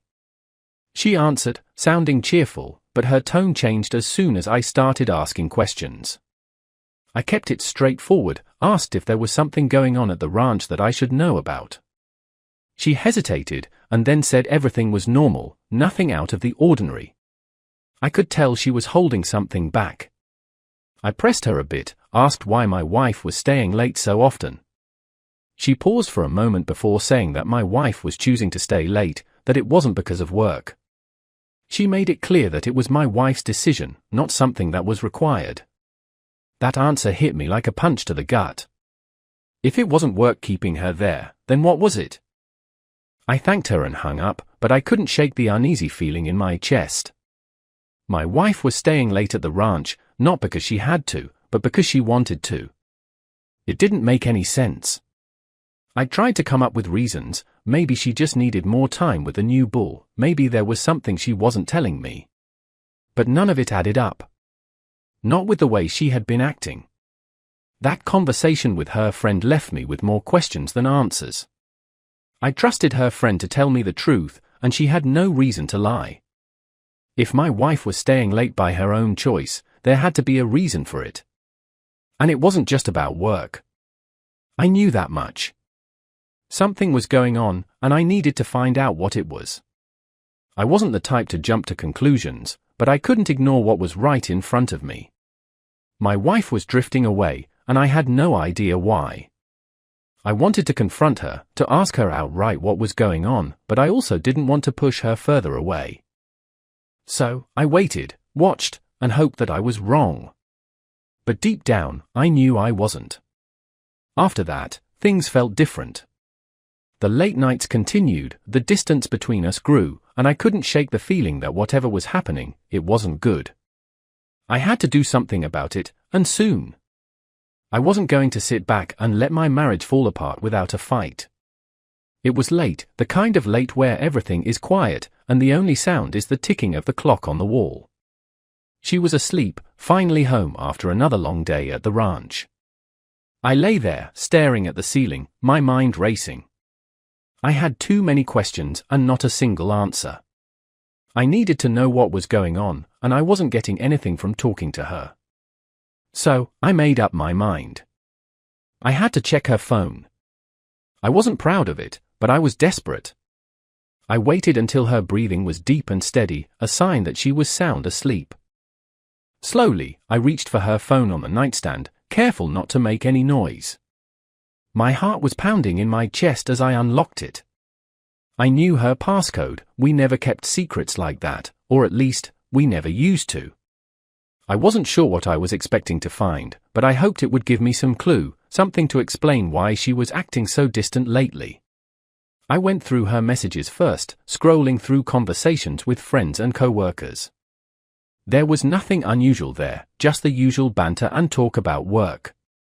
I checked her call log, but again, nothing stood out. It was all familiar names, people I knew she talked to regularly. I moved on to her social media apps, but there was nothing suspicious there either. Just pictures of the ranch, posts about the animals, the kind of things she always shared. The more I looked, the more frustrated I became. There was nothing. No secret messages, no strange calls, nothing that would explain why she was staying out so late or why she seemed so distant. I even checked her emails, going through each one carefully, but it was all the same. Work updates, newsletters, nothing out of the ordinary. It didn't make sense. If there was nothing going on, then why was she acting like this? Why was she pulling away from me? I put her phone back on the nightstand, making sure it was exactly where it had been. I lay back down, staring at the ceiling again, feeling more lost than ever. I had hoped that finding something, anything, would give me some direction, some idea of what I was dealing with. But there was nothing. It was like trying to solve a puzzle with missing pieces. I felt a knot of frustration tightening in my chest. I hated this feeling, this sense of helplessness. I turned my attention to her laptop next. It was in the living room, and I quietly got out of bed, careful not to wake her. I made my way to the living room, the floorboards creaking under my weight. I opened the laptop, the screen glowing softly in the dark. I went through her browsing history, her emails, anything I could think of. But, just like with her phone, there was nothing. No clues, no secrets, nothing that would explain what was happening. The more I searched, the more desperate I felt. I wanted there to be something, even if it was bad. At least then I'd know what I was dealing with. But there was nothing, just the same old routines, the same old habits. It was like she was living two lives, one that was perfectly normal, and another that I couldn't see, couldn't reach. And that terrified me. I closed the laptop and sat there for a moment, the silence of the house pressing down on me. I went back to bed, slipping under the covers as quietly as I could. She was still asleep, her face peaceful in the dim light.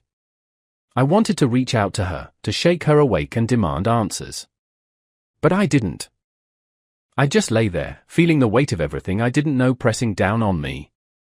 I was no closer to understanding what was going on, and the more I searched for answers, the further away they seemed. I hated this feeling, the uncertainty, the fear that I was losing her, and there was nothing I could do about it. As I lay there, I realized that I was out of options.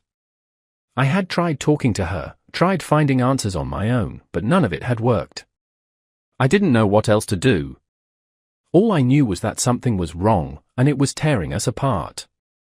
I closed my eyes, hoping that sleep would come, but knowing that the questions would still be there waiting for me in the morning. Talking to her friend before hadn't given me the clarity I was looking for, but maybe I could take it a step further. I had to know what was going on at that ranch after hours, and I knew her friend was my best shot at finding out.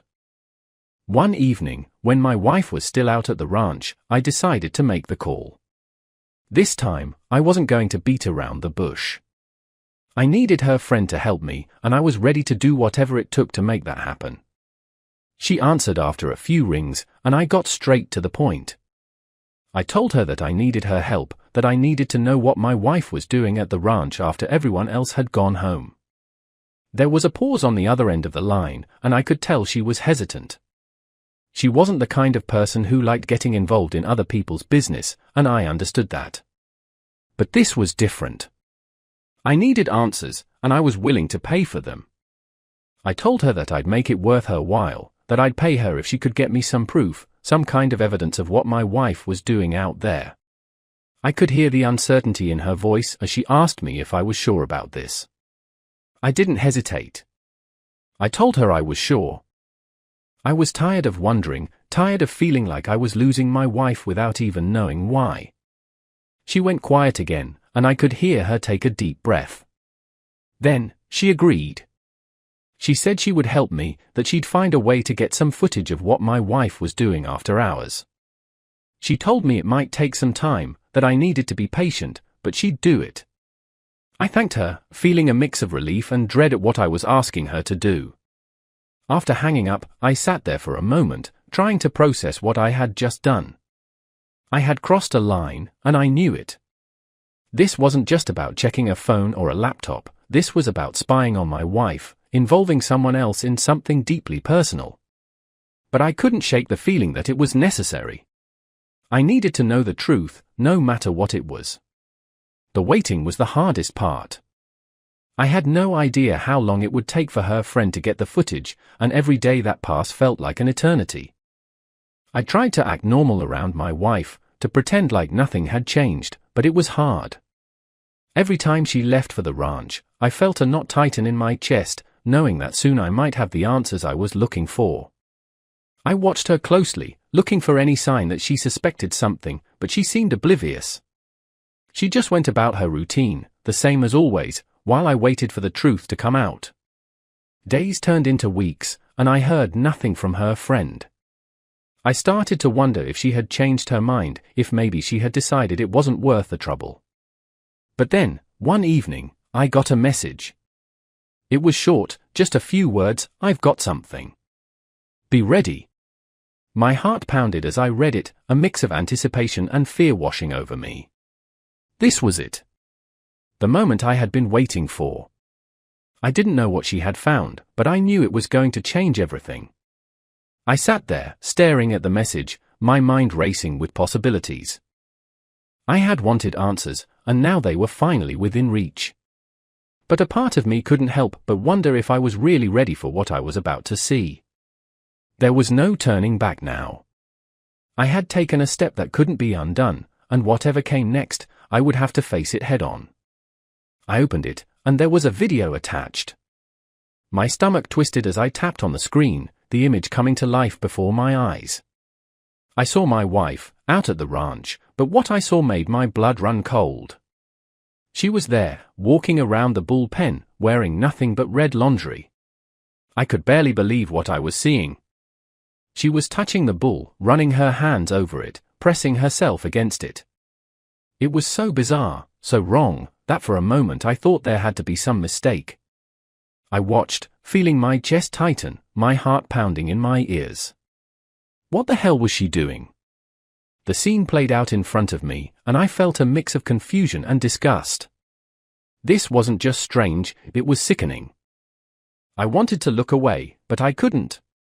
I needed to see it, to understand just how far things had gone. As I continued watching, it only got worse. She wasn't just touching the bull, she was doing something else, something vile and unimaginable. My jaw clenched, and I felt rage boiling inside me. There was no way to rationalize this, no explanation that could make this right. My hands shook as I put my phone down.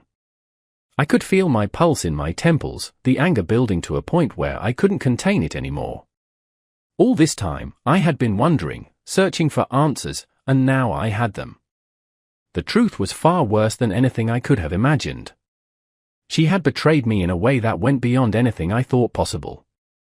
I didn't want to hear her excuses, didn't want to see her face or listen to whatever lies she might come up with to justify what I had just seen. I got up, my mind set on one thing: I needed her out. I walked to the bedroom, the anger driving my every step. I opened the closet, grabbing her clothes, her shoes, everything that was hers. I yanked them off the hangers, throwing them into a pile.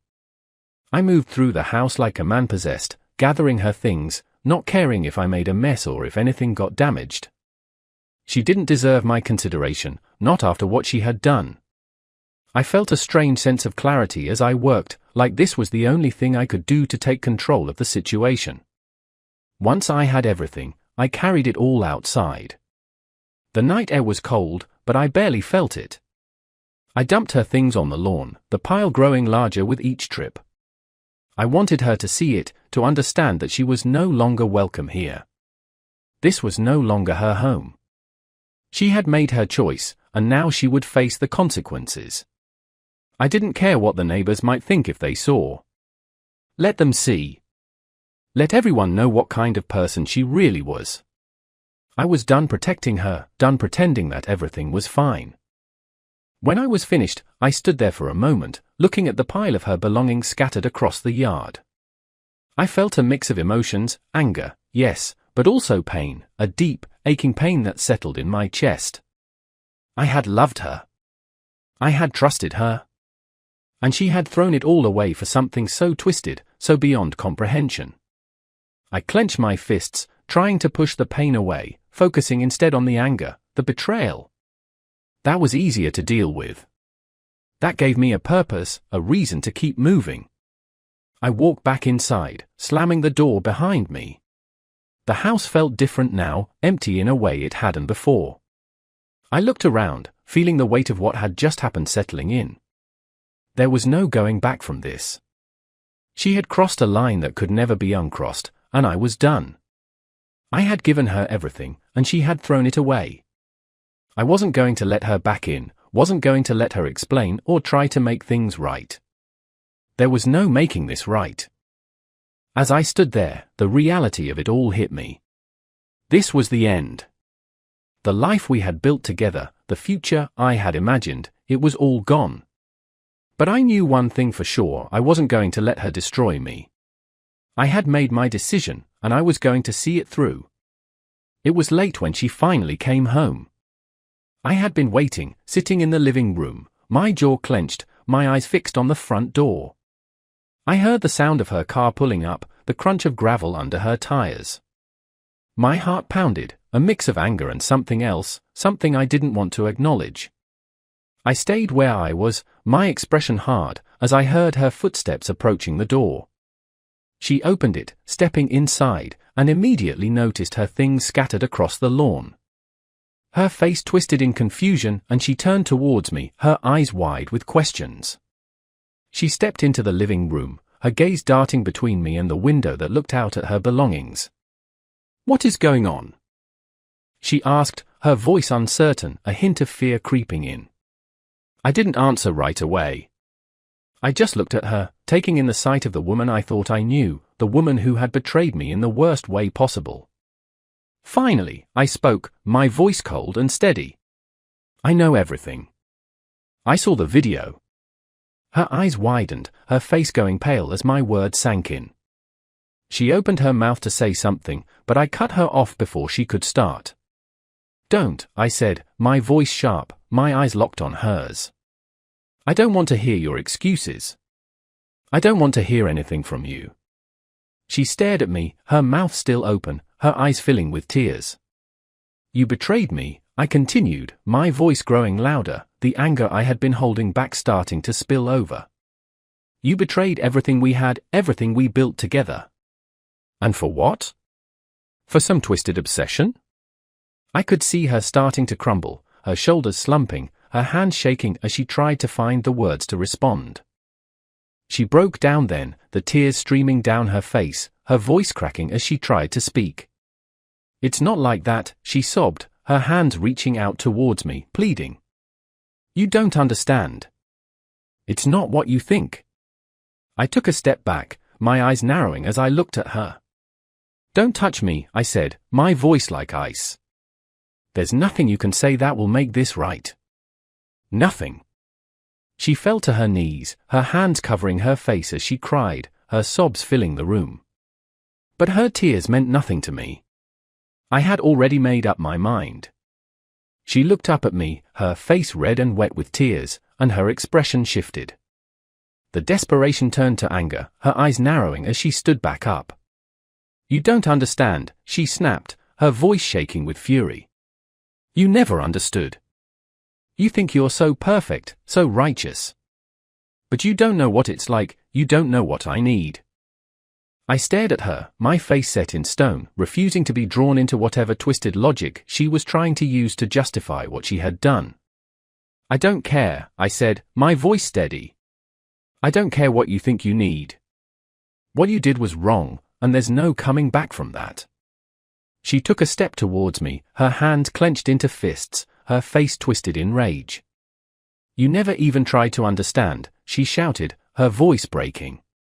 "You never cared about what I wanted, what I needed. You only cared about yourself, about your image of what we were supposed to be." I shook my head, my expression unchanging. "This isn't about me," I said, my voice low and controlled. "This is about you, and the choices you made. You chose to betray me, to betray us. And now you're going to face the consequences." She screamed then, a raw, angry sound that echoed through the room. She lunged at me, her hands reaching out as if to hit me, but I stepped back, my eyes cold as I watched her. "Get out," I said, my voice firm, my hand pointing towards the door. "This is over. We're over. I want a divorce." She froze, her eyes wide with shock, her chest heaving as she tried to catch her breath. "You can't do this," she whispered, her voice barely audible.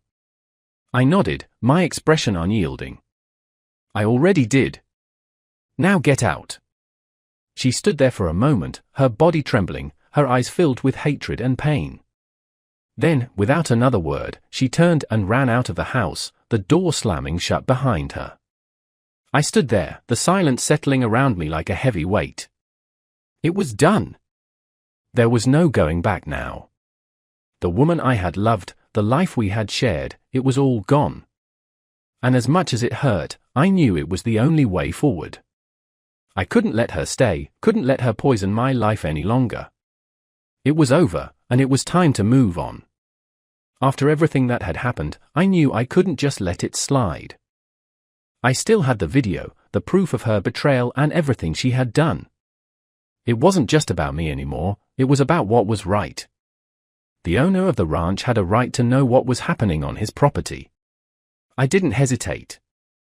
I sent the video to the ranch owner, attaching a short message explaining what I had seen. I didn't embellish or add anything extra. The video spoke for itself. It was up to him what he wanted to do with the information. It didn't take long for things to explode. A few days later, word got back to me through friends who still had connections at the ranch. She had been fired, and it hadn't been a quiet dismissal. The owner was furious, not just because of what she had done, but because she had brought something so twisted into his business, onto his property. He made it clear that she wasn't welcome there anymore, and from what I heard, it wasn't a gentle conversation. She was thrown out, her reputation destroyed in the process. Her passion, her life, all of it had revolved around that ranch. It was the one thing she had loved, the one thing that she had dedicated herself to, and now it was gone. She didn't just lose a job, she lost her entire world. I heard from mutual friends that she was devastated, that she had broken down completely when it happened. They said she had begged the owner to let her stay, that she had promised to do anything to make it right, but he wouldn't hear it. He was done with her, just like I was. The news spread quickly. It wasn't just her who felt the impact, everyone who knew her, everyone who worked at the ranch, they all heard about what had happened. She had been a part of that place for so long, and now she was gone, her name turned into something people whispered about, something they used as a cautionary tale. It was strange to hear it all from the sidelines, to know that her world was falling apart and to feel nothing but a cold sense of justice. She had made her choices, and now she was paying the price. I heard from a couple of friends who still talked to her occasionally. They told me she was lost, that she didn't know what to do with herself anymore. The ranch had been everything to her, and without it, she was adrift. She tried to find work at other ranches, but word had spread, and no one wanted to take a chance on her. She was marked by what she had done, her reputation ruined beyond repair. It was like she had been stripped of her identity, the one thing that had defined her for so long. There was a part of me that felt a sense of closure in hearing all of this. She had taken everything from me, my trust, my love, my belief in her, and now she was facing the consequences of her actions. It wasn't something I celebrated, but it felt like justice had been served. She had made her bed, and now she was lying in it. The life she had destroyed wasn't just mine, it was her own as well. She had thrown it all away for something so twisted, and now she had nothing left. I didn't reach out to her. There was nothing more to say. She was no longer a part of my life, and I didn't need to see her or hear her voice to know that it was over. I heard from friends now and then about how she was doing, but I didn't ask for updates. It was done, and I needed to move on. She was just a memory now, a reminder of what had happened and why I needed to be careful with my trust in the future. As time went on, the news about her started to fade. People moved on, found other things to talk about, and eventually, she was just another story, something that had happened and then been forgotten. Years passed, and I had moved on with my life. I had my own place, a new woman by my side, and things were finally starting to feel normal again. The past was behind me, and I was focused on building a future that didn't involve betrayal or lies. It wasn't easy at first, but over time, I learned to trust again, to let someone new into my life. It felt good to have a sense of stability, to know that I was finally putting the pieces back together. I thought that chapter of my life was closed for good, but then, out of the blue, I got a call from an old friend. "Hey, you're not gonna believe this," he said, his voice carrying a mix of amusement and disbelief. "Your ex?" She moved to another city, got a job at a zoo. I remember feeling a mix of indifference and curiosity. I hadn't heard anything about her in years, and I was fine with that. "Good for her," I said, ready to end the conversation, but my friend continued. "Yeah, well, it would be fine if she wasn't spreading stories about you. She's telling people you're an abuser, that you used to beat her." I could feel my jaw clench, the anger rising inside me. After everything she had done, she had the nerve to try and paint me as the villain. I didn't say much to my friend, just thanked him for the heads up and hung up the phone. But inside, I was boiling. I had left her behind, moved on, and now she was trying to drag me back into her mess. I wasn't going to let that happen. I had kept my distance, let her live her life without interference, but this was too much. She wanted to spread lies about me. Fine. I still had the video, the one that had gotten her fired from the ranch. It wasn't something I wanted to use, but if she was going to try and ruin my reputation.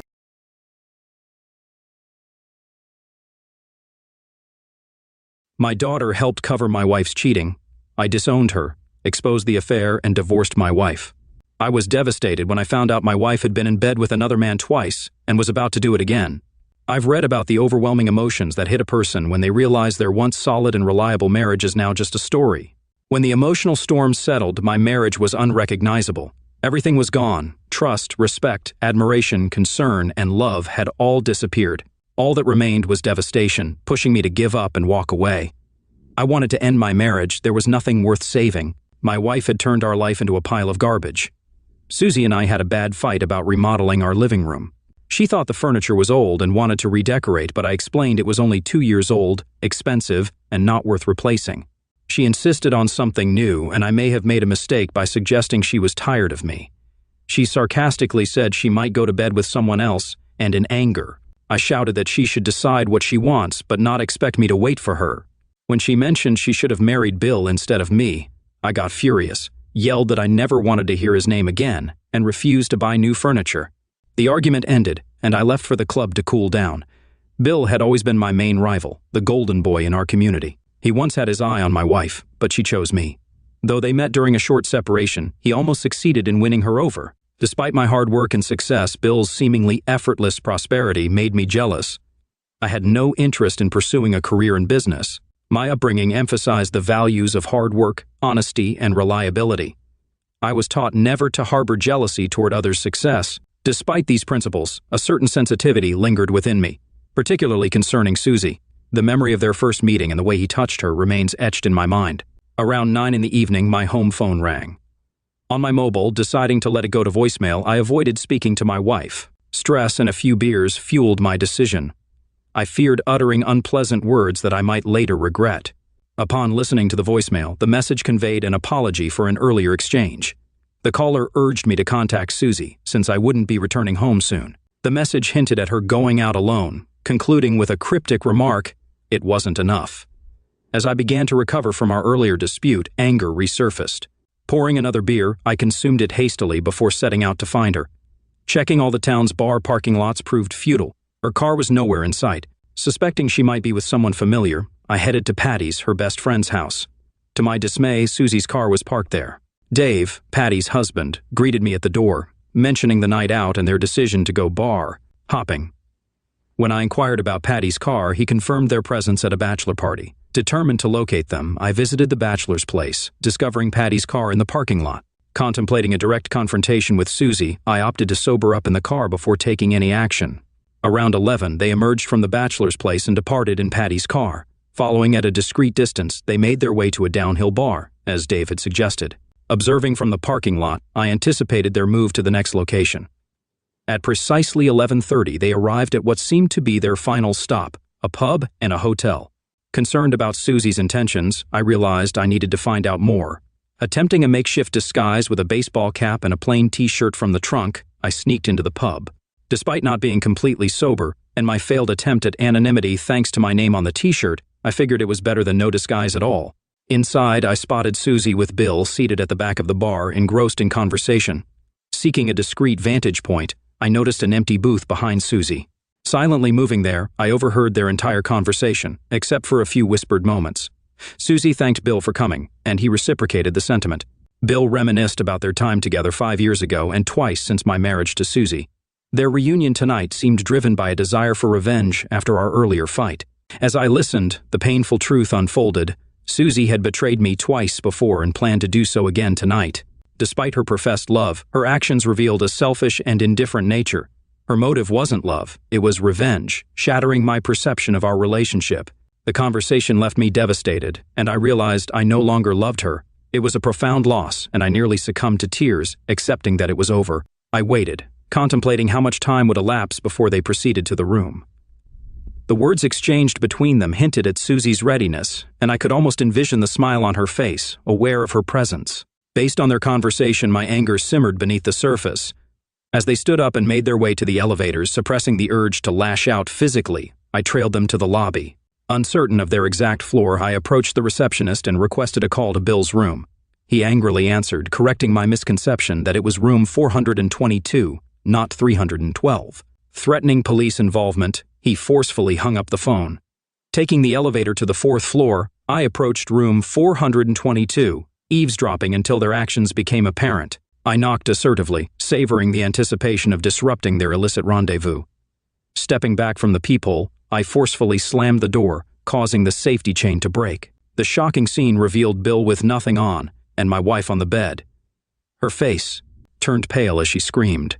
Bill protested, exclaiming, "Oh my God, no!" As he recovered, he demanded my departure, threatening to summon security. Despite Susie's pleas, I sternly informed her not to return home. Surprisingly calm, I sat in the car for a while to calm down further. I waited to see if the police would show up or if Susie would leave with Bill. About 15 minutes later, Bill left the hotel and Susie got into her car. They didn't stay in the hotel room after I left, but the damage had been done. Adding insult to injury, or as they say, pouring gasoline on the fire, gave me an idea. I went home and went to bed. I'm not sure when the phone rang, but it was Patty calling. She explained that Susie was staying with Dave and her, so I shouldn't worry. I told Patty that I wouldn't worry about Susie anymore. I don't care. Patty woke me up unnecessarily. I asked about the time, and she said it was 3 a.m., claiming I couldn't say I didn't care, knowing I loved Susie and she loved me. Patty shared that Susie was at their place, crying about her mistakes tonight, wanting forgiveness, and asking to come back home.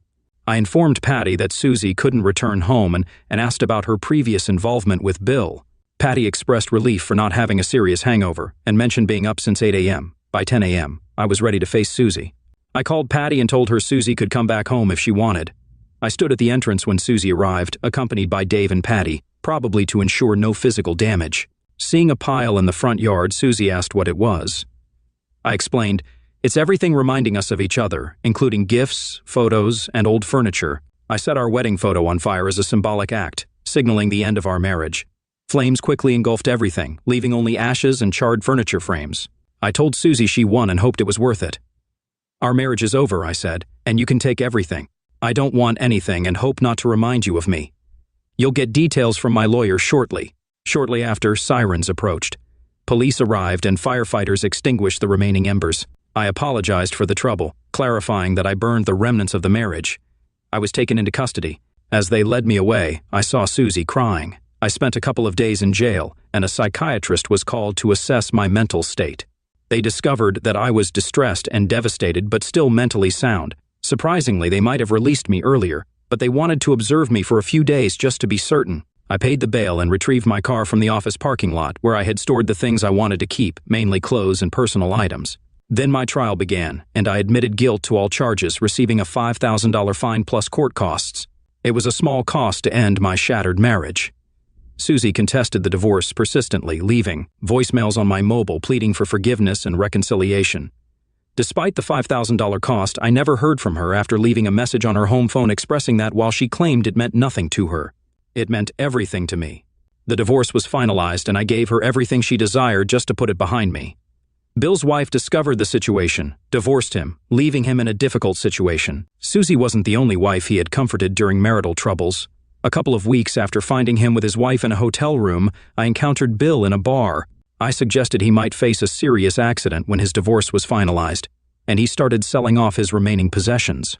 Soon he left town, and not many people seemed to miss him. Occasionally, I bump into Susie on the streets, and she apologizes, asking if I'll call her to talk. I just nod and walk away. To this day, I haven't called her, though she continues to ask. Maybe someday I'll decide to call her. Story 2. My wife and I have been together for 2 decades. We first met during our freshman year of high school and have been inseparable ever since. We shared many milestones, from losing our purity to each other to attending prom and even going to the same college. After graduation, we got married and settled down to build our life together.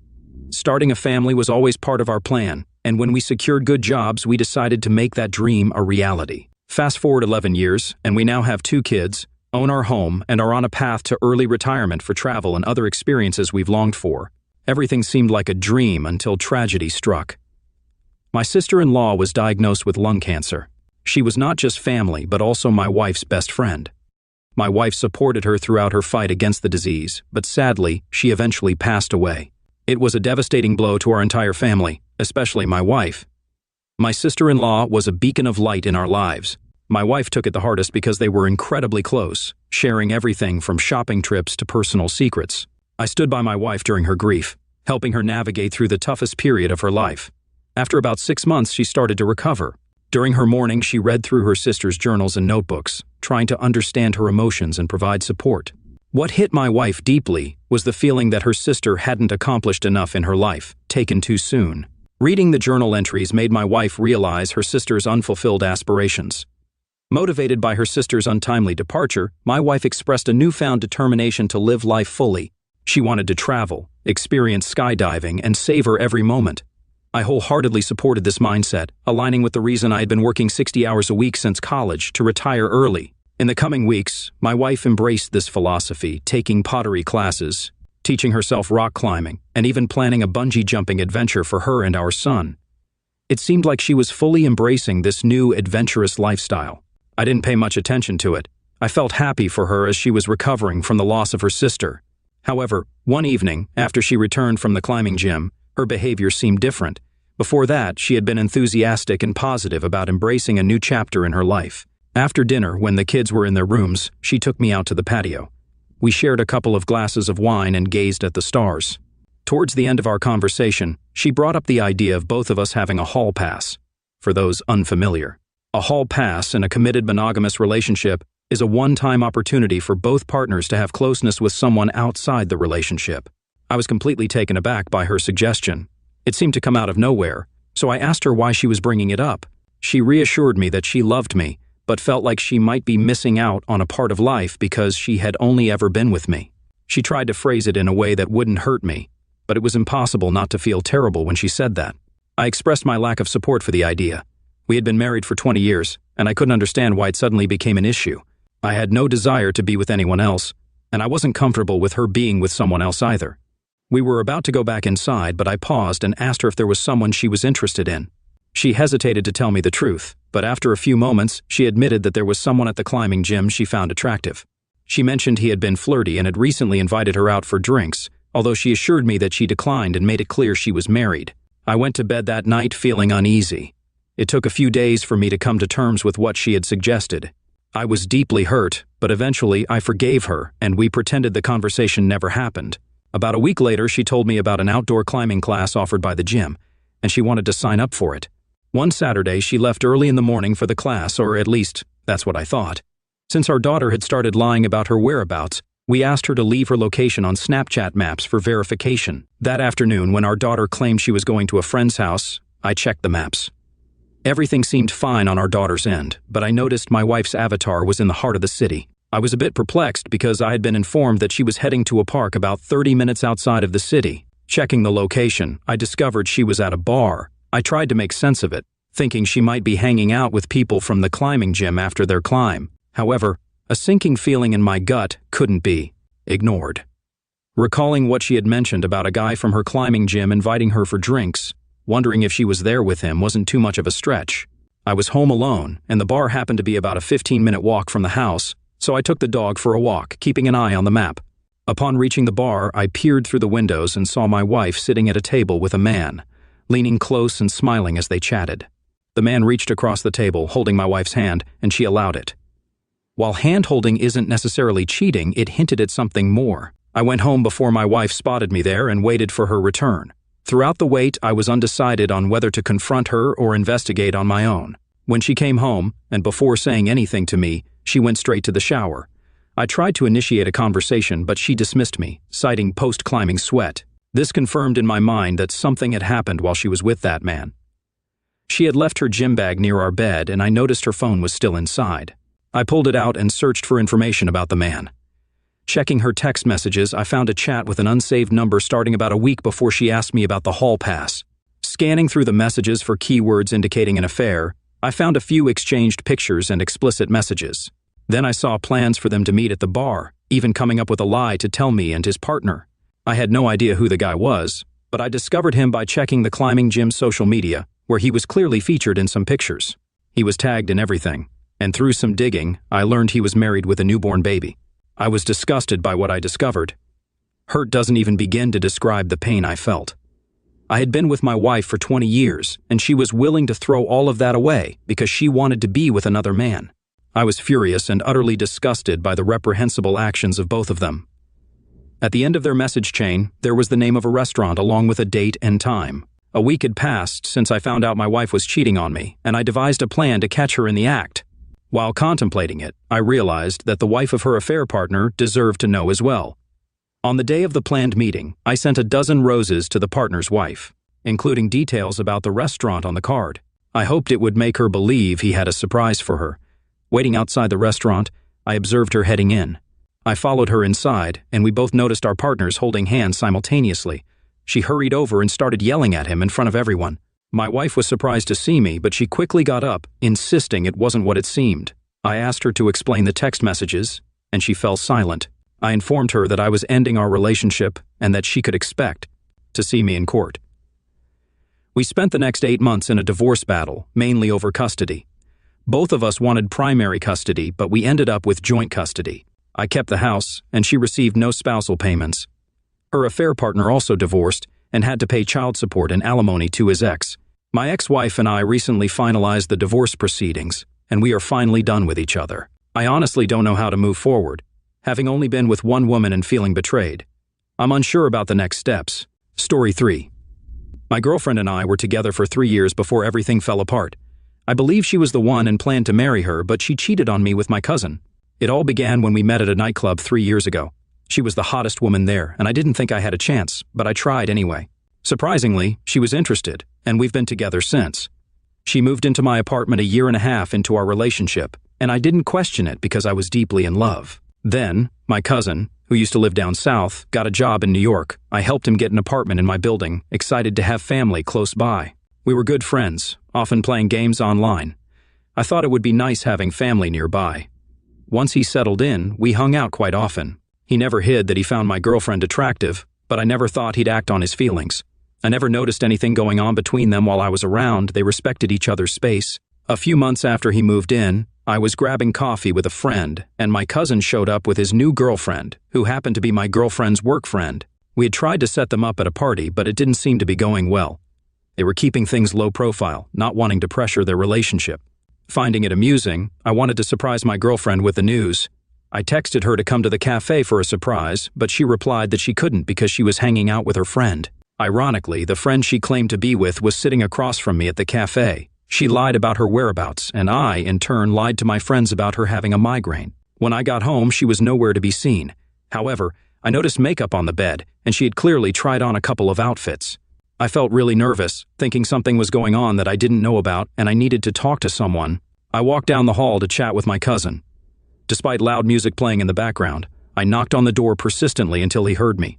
After some shuffling, he opened the door, trying to dismiss it by saying he had company and would come over later.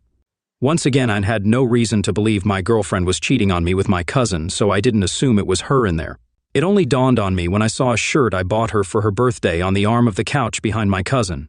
I played it cool, nodded my head, and returned to my apartment. Immediately once there, I searched for any other signs of cheating. Eventually, I went into her laptop, checking her Facebook messages with my cousin. Doing that completely shattered my heart. In the messages, my cousin asked her what she liked about me. She mentioned finding me funny with a good personality, but he insisted I wasn't her type, claiming he was. My girlfriend didn't disagree. They were extremely flirty, and at one point she messaged him the classic, "just got out of the shower" message. After that, they exchanged suggestive pictures with very explicit messages. Earlier that day, my cousin had messaged her, expressing his inability to stop thinking about her and his need to be with her. He instructed her to come up with an excuse to visit his apartment, and she did. Realizing it was over between my girlfriend and me, I decided to cut my cousin off entirely from my life, leaving no trace for everyone I knew. I captured screenshots of everything I saw, sending them to myself just in case my girlfriend attempted to lie. Fortunately, my name was on the lease and hers wasn't. Since she moved into my apartment, this meant I could at least kick her out. When she came home a few hours later, I immediately told her to leave. Confused, she asked why, and I revealed that I had discovered her involvement with my cousin. I insisted she vacate the apartment or face legal action. I left for the night, giving her a 48-hour notice to leave. During my absence, both she and my cousin called me numerous times, but I ignored every call. Meanwhile, I gathered all my relatives in a group chat and disclosed everything about the situation. Everyone, including my cousin's parents, expressed deep disappointment and offered apologies, though they weren't directly involved. I received several messages from my cousin, calling me a coward and claiming family members labeled him a pig. I didn't care, he was indeed a pig. Since my girlfriend and I shared many friends, I created a group chat and informed them of the incident. They were shocked and firmly sided with me. Some girls in the chat revealed that my girlfriend had tried to call them, seeking a place to stay. Despite feeling bad, they declined as they didn't believe her actions were justified. Returning 2 days later, I found my girlfriend had left the apartment. Unsure of her whereabouts, I discovered that she stayed with my cousin. However, their personalities clashed and he kicked her out after a week. After that, I lost track of where she went. I guess I learned that you really can't put your trust in just anyone, not even family. I'm Jason, and I had a 5-year relationship with my ex-girlfriend Bella. We met at a unisex salon where she worked as a hairdresser, and we hit it off from the start.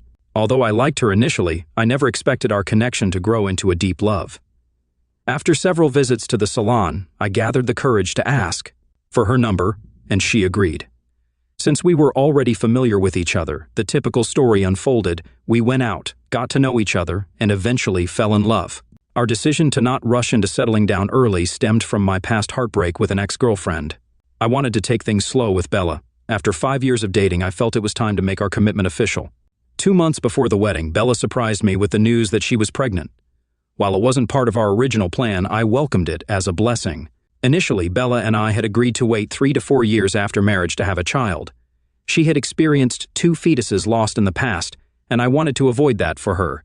Despite the unexpected joy of impending parenthood, planning a wedding and expecting a child simultaneously wasn't easy. Bella insisted on the grand wedding she had always dreamed of, with an expensive venue, gown, and other costly elements.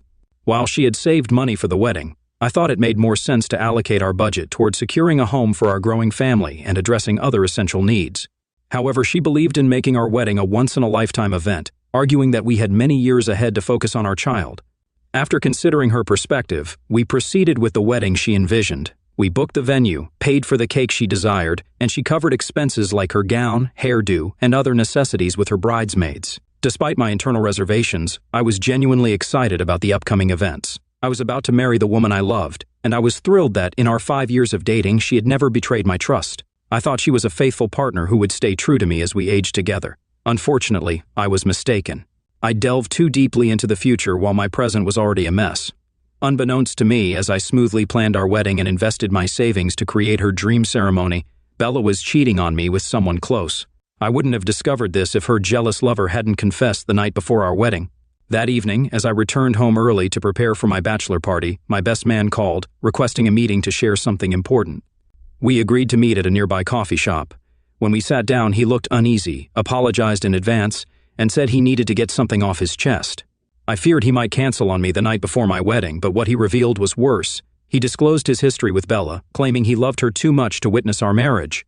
At first, I thought it was a prank, searching for hidden cameras or friends recording us. However, he showed me a sensual picture of him and Bella, and my heart sank. He also shared a text from Bella about sneaking into her hotel room later that night before our wedding. Seeing that message dispelled all my doubts, and I tried to contain my hurt as a man, but tears welled up. The revelations continued. He admitted to being responsible for Bella's pregnancy. They planned for her to tell me it was mine, avoiding suspicion and preventing a breakup. At that moment, my world seemed to come to a standstill. Countless thoughts raced through my mind, making it tough to accept that the woman I loved and held high expectations for in our relationship was carrying my best man's child. I was furious, imagining if my anger were visible, my best man would have seen smoke. When I'd heard enough, I exploded in anger, throwing the chair I sat on and storming out. Trying to control my rage, I punched him when he followed and grabbed my arm. Then I drove off in my car. I called the wedding venue to cancel, managing to get home without crossing any limits. Once there, I cried intensely, devastated by Bella's treacherous betrayal. While still mourning, she called about canceling the venue, and from my voice, she sensed my distress. I didn't sugarcoat it. I told her I knew everything, officially calling off the wedding. It took her a moment to grasp, and as she realized I was aware, she cried and begged over the phone all night. Despite my insistence that I wanted nothing to do with her, she kept calling. I avoided sleeping at home, expecting her attempts to beg in person. She even suggested we still get married and sort things out afterward, fearing the shame of a last-minute cancellation, especially after boasting to her friends. Our wedding never happened, and I can't forgive her for what she did. All my efforts and sacrifices of 5 years vanished. I yearn for legal recourse for heartbreaks and infidelity, wishing to drag her to court to make her pay for the wasted years and pain she caused. We haven't seen each other, and she lacked the courage to face me after I called off the wedding. I moved into the house I rented for us as a surprise, healing and moving forward daily. Surprisingly, my former close friend and best man tried to apologize and explain their affair, but I wasn't interested. I told him we could no longer be friends, and he had no place in my life. Since then, we haven't made contact, and I'll never speak to him again. Considering it childish, I don't care. Bella didn't keep his child, she aborted it as payback, and they are no longer together. I've learned my lesson and won't love deeply again. At times, I wish I had invested my resources and sacrifices in my life, a far better use than wasting them on a promiscuous woman. But as they say, where there is life, there is hope. My wife cheated on me with a 15-year friend during my work trip. I confronted them, got my revenge. I'm Steve, and my wife's Kate. We've been married for more than 3 years. The first year was really happy, the second was good, and the third had some issues. It might seem silly or childish, I can't say I disagree, but I'm not sure if you would react differently. We were in the middle of an argument. We've had a lot of those lately, Kate and I, but this one was really bad. I don't even know what it was about, something small like the laundry or an unpaid bill. Kate has this habit of bringing up irrelevant complaints during arguments, things that have nothing to do with what we're fighting about. It could be stuff from years ago, like when I didn't pick up her sister from a party, or just random things that occur to her to hit me with. This was one of those times. And you just never stop talking. Do you know that, Steve? She said this in a harsh tone. Nothing makes you happier than the sound of your own voice, even when we're, in bed. There was silence. Kate must have seen from my face that she went too far. I was hurt, so I just looked at her. I thought about saying I had no idea my talking during closeness bothered her. It's how I express my love and excitement. But then I decided not to say anything. Kate continued, saying my talking distracts her during closeness and turns her off. I was surprised. Why hadn't she mentioned this before? We've been married for over 3 years, and I thought she enjoyed my affectionate words. She talked less than I did in bed, but she always said a few words. After a long silence, I stood up and told Kate I'd try to only speak when it's important. Then I left the room. Update, I wasn't proud of my actions afterward. All I can say is I felt really hurt. The unexpected argument hit me hard. I thought if she wanted silence, then she would get silence. Our fights were getting worse. Despite still loving Kate, we found it harder and harder to be content with each other. There were fewer happy times and more tense moments, and arguments over small things. A major issue was my job as a sales rep for a plumbing supply company, requiring me to travel for about 3 weeks, 4 days a month. Kate didn't like me being away so much, but she knew this before we got married. She also wanted to start a family, which I resisted for another 2 years. I expected a promotion that would let me stop traveling. I just didn't want to have a baby until I could be home all the time. So those were the big issues. Lately, even tiny things seemed to trigger fights. The reservoir of love and goodwill seemed almost empty, and I didn't know why. One thing Kate said kept bothering me, that my talking during closeness was the opposite of what turned her on. Did that mean she was enjoying closeness with someone else? Someone who didn't talk, it seemed far, fetched until I thought about it more, during my last trip about 10 days. Earlier, I couldn't reach her on the phone twice. The second time, she had her cell phone switched off when she should have been back from work. The next day, she said she went for a beer with friends, which seemed reasonable, except I called the house around 10:30 and she was still out. Also, in the past month, 3 times I answered the phone and the person hung up. Not a big deal, but it rarely happened before, so I got more suspicious and took action. For the next 2 weeks, Kate probably thought she was living with a mute. No small talk, no idle conversation, no words unless absolutely necessary. Instead of saying, "Could you pass the salt, honey?" I got up and got it myself. In response to, "What's the weather going to be like today?" I passed her the weather page of the newspaper. If she asked me to make dinner that night, all she got was, "Okay." When she left for work and said, "Goodbye, honey," I gave her a smile and a wave. It became a game to see how few words I could say to her in a day. Kate knew I was angry and hurt, and she knew why. At first, she didn't seem to care much, but after that, she started trying to make up. She didn't exactly apologize, that was rare in our house, but she became much more affectionate. Kisses greeted me in bed in the morning, on the way out for work, and at bedtime. Sometimes she leaned over to give me a hug while I was reading the paper over coffee in the morning, or rubbed my shoulders while we were watching TV. It was a funny thing, even as my anger gradually calmed down and nobody can stay white-hot angry over days, I kept saying as little as possible. Before speaking, I'd ask myself if I really needed to say it, and usually the answer was no. I was listening more, observing more, and keeping my thoughts to myself. About 10 days after the argument, Kate suggested we make love. Whether she wanted to or it was part of making up, I couldn't tell. After dinner, during which she told me some stories about work and I spoke no more than 6 words, she stood up and took me by the hand, urging me to leave the dishes for later. With a big, warm smile, she conveyed that there was something else she needed at that moment. As she led me back to the bedroom, I wondered if the distance between us had grown because of my silence, or if I was silent because we had already drifted so far apart. During the entire encounter, I hadn't uttered a word. As we coupled smoothly, easily, and familiarly, I remained completely silent, feeling a sense of unnatural coldness and distance. I wasn't even sure if it was what Kate truly wanted, but after that argument, I had no intention of saying a word.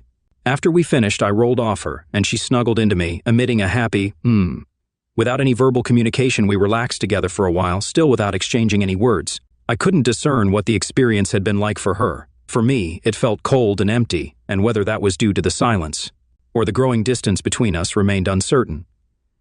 Update: after a few more days of minimal conversation, Kate became upset with me. One night during dinner, she expressed frustration, questioning my silence and whether I had anything to say. After a moment of thought, I responded that I thought this was what she wanted. She clarified, explaining that she desired a husband who communicates and shares feelings, not someone resembling a mannequin from a department store. Privately, I chuckled, thinking, "Good one, Kate." Last week she had complained about me talking too much, so I was making an effort to rectify that. Kate accused me of taking the silent treatment too far, labeling it the Silent Sam routine. I looked at her for a moment before speaking. Some of my confusion was intended to annoy her, and partly, I was genuinely puzzled. I honestly didn't know what she wanted. First, I talked too much, then, too little. How am I supposed to know what to do now? She glared at me, clearly very angry, insisting that I stop and be the man she married. I regretted my earlier words, stating that she doesn't talk too much. We were arguing. I was upset, and I just threw that at her. After a pause, I added, "All right, Kate, but I have to admit, your words got me thinking that maybe I do talk too much, or without thinking first about whether I really have anything to say."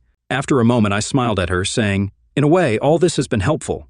She smiled back warmly, her anger seemingly gone, and for a moment I felt the closeness between us that had been missing. I then brought up the topic of making love, genuinely seeking to understand. I asked if she meant what she said about not talking during closeness. Rather than answering my question, Kate left the table. For the rest of the evening, she gave me the cold shoulder, which didn't seem fair despite my honest attempt to understand her feelings. The next morning brought a more hopeful atmosphere. Kate had stepped back from her initial attack, expressing a desire for communication. Unfortunately, her focus remained on the end of the conversation, evident in her glares and tight-lipped phrases at breakfast. We endured a few more days of minimal communication, ironic this time, as she was giving me the silent treatment. After 3 to 4 days, Kate's mood drastically changed again. She came home from work looking very upset and headed straight for the shower. Over dinner, she was distracted, saying little and frequently losing track of my conversation. This wasn't the angry, silent treatment anymore. She was clearly preoccupied with something. But when I asked her if something was wrong, and I asked several times, she only mentioned a problem at work. I noticed, though, that she wouldn't meet my eyes when she said it. Unsure of what was bothering her, I decided to wait and see. The next day, I received a call at work. Ernie Matazzo confirmed my suspicions about Kate having an affair. I thanked him, left work, and went home. Looking at the photos, the only surprise was the guy, Adam, who hadn't been my best man but was one of my groomsmen. He'd always admired Kate, and I'd never considered him a threat. I felt cold and empty, like the last time Kate and I were in bed together. I sat for a long time, contemplating everything, and pulled out the photos, finding them unchanged from the first time I put them away. Update: when Kate arrived home, she found me seated on the couch, seemingly idle. I remained quiet as she greeted me, my expression crafted to appear neutral rather than angry. Her inquiry about my unusual behavior grew more pointed, a blend of concern and annoyance evident in her edgier tone as she probed further, sensing that something was amiss. I maintained my silence. Frustration welled within her as she pressed for an explanation, insinuating a return to the silent treatment of the past. In response, I sat up, cutting through the tension with a direct question. I asked her how long she had been dating him. Kate, taken aback, recoiled in shock and retreated a step. Perplexed, she took a seat across from me, seeking to understand my accusation. Her attempts to read my expression proved futile. The atmosphere thickened as she continued to deny any involvement with someone else. Clasping her hands tightly in her lap as she implored me to reveal the source of my accusations, her plea, laden with frustration, suggested that I harbored a guilty conscience. Unyielding, I presented an envelope containing a photograph, a damning image of Kate on Adam's bed. She looked at it briefly, dropped it in surprise, and recoiled as though it were a threat. Blushing, she retreated into her chair, avoiding eye contact. In the face of my persistent silence, she decided to change the subject, heading for the bedroom. However, I intercepted her with the incriminating photo. She hesitated, and unable to escape my unrelenting gaze, she finally met my eyes with a silent plea. "How long?" I reiterated. Her response was a withdrawal into herself, arms wrapped tightly around her as she shook her head. The silence lingered, and she eventually appealed to me, requesting that I spare her from discussing the matter. Declaring my decision to leave, I moved toward the bedroom to pack. In a desperate plea, she implored me to wait, promising to disclose everything. Relenting, I resumed my seat, observing her as she struggled to maintain eye contact. Unable to endure the silence, she confessed, apologizing and expressing remorse as she pleaded with me not to leave. I remained seated, meeting her gaze with an unwavering expression. She averted her eyes, and after a moment, she mustered the courage to look back at me, tearfully admitting that Adam had told her I was also involved. Surprised, I refrained from questioning her and gestured for her to continue. Kate explained that a month earlier she had encountered Adam at the supermarket. He, being charming and friendly, had offered her companionship in my absence, arriving at our house with pizza and wine. They spent a casual evening together, misled by Adam's claim that I too was engaged in similar actions. Towards the end, he started acting worried and concerned. When Kate questioned him about it, he claimed I had been unfaithful. He did an impressive job at acting, appearing reluctant, with his head hanging, avoiding an eye contact with me. According to him, you and he had a conversation a couple of weeks earlier where you confessed about a girl you were involved with during your trips. He provided convincing details about her appearance, where you met, and how great you said she was in bed. I started crying, and Adam consoled me, expressing admiration for my beauty and how he couldn't fathom how any man could cheat on me.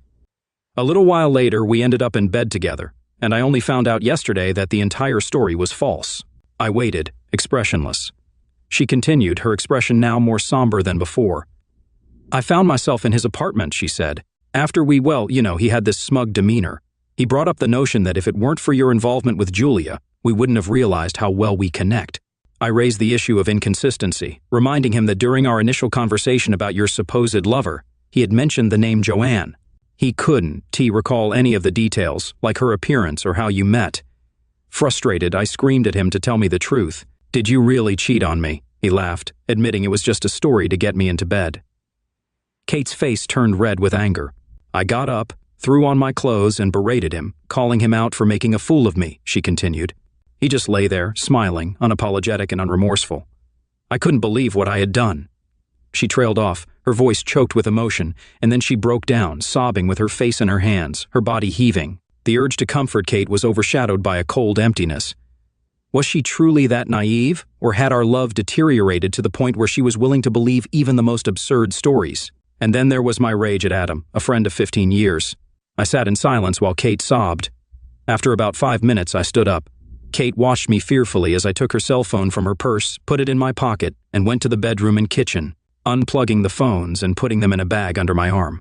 Before departing, I glanced back at Kate and conveyed that I would return. I instructed her not to leave and cautioned against engaging in conversations with anyone. Despite my quiet tone, she appeared terrified and affirmed my instructions with a nod. Update on the way to Adam S. I focused on controlling my breath to appear calm and friendly. When Adam opened his door, he seemed surprised and nervous. Without hesitation, I invited him for a couple of beers and suggested watching the Phillies, saying Kate was at a meeting. Though he observed me carefully, he put on a friendly demeanor and agreed to my proposal. We sat in his living room, chatting amiably while the game played in the background. Keeping the conversation light, I noticed Adam gradually relaxing, thinking it was a casual visit. However, I remained uncertain about the situation.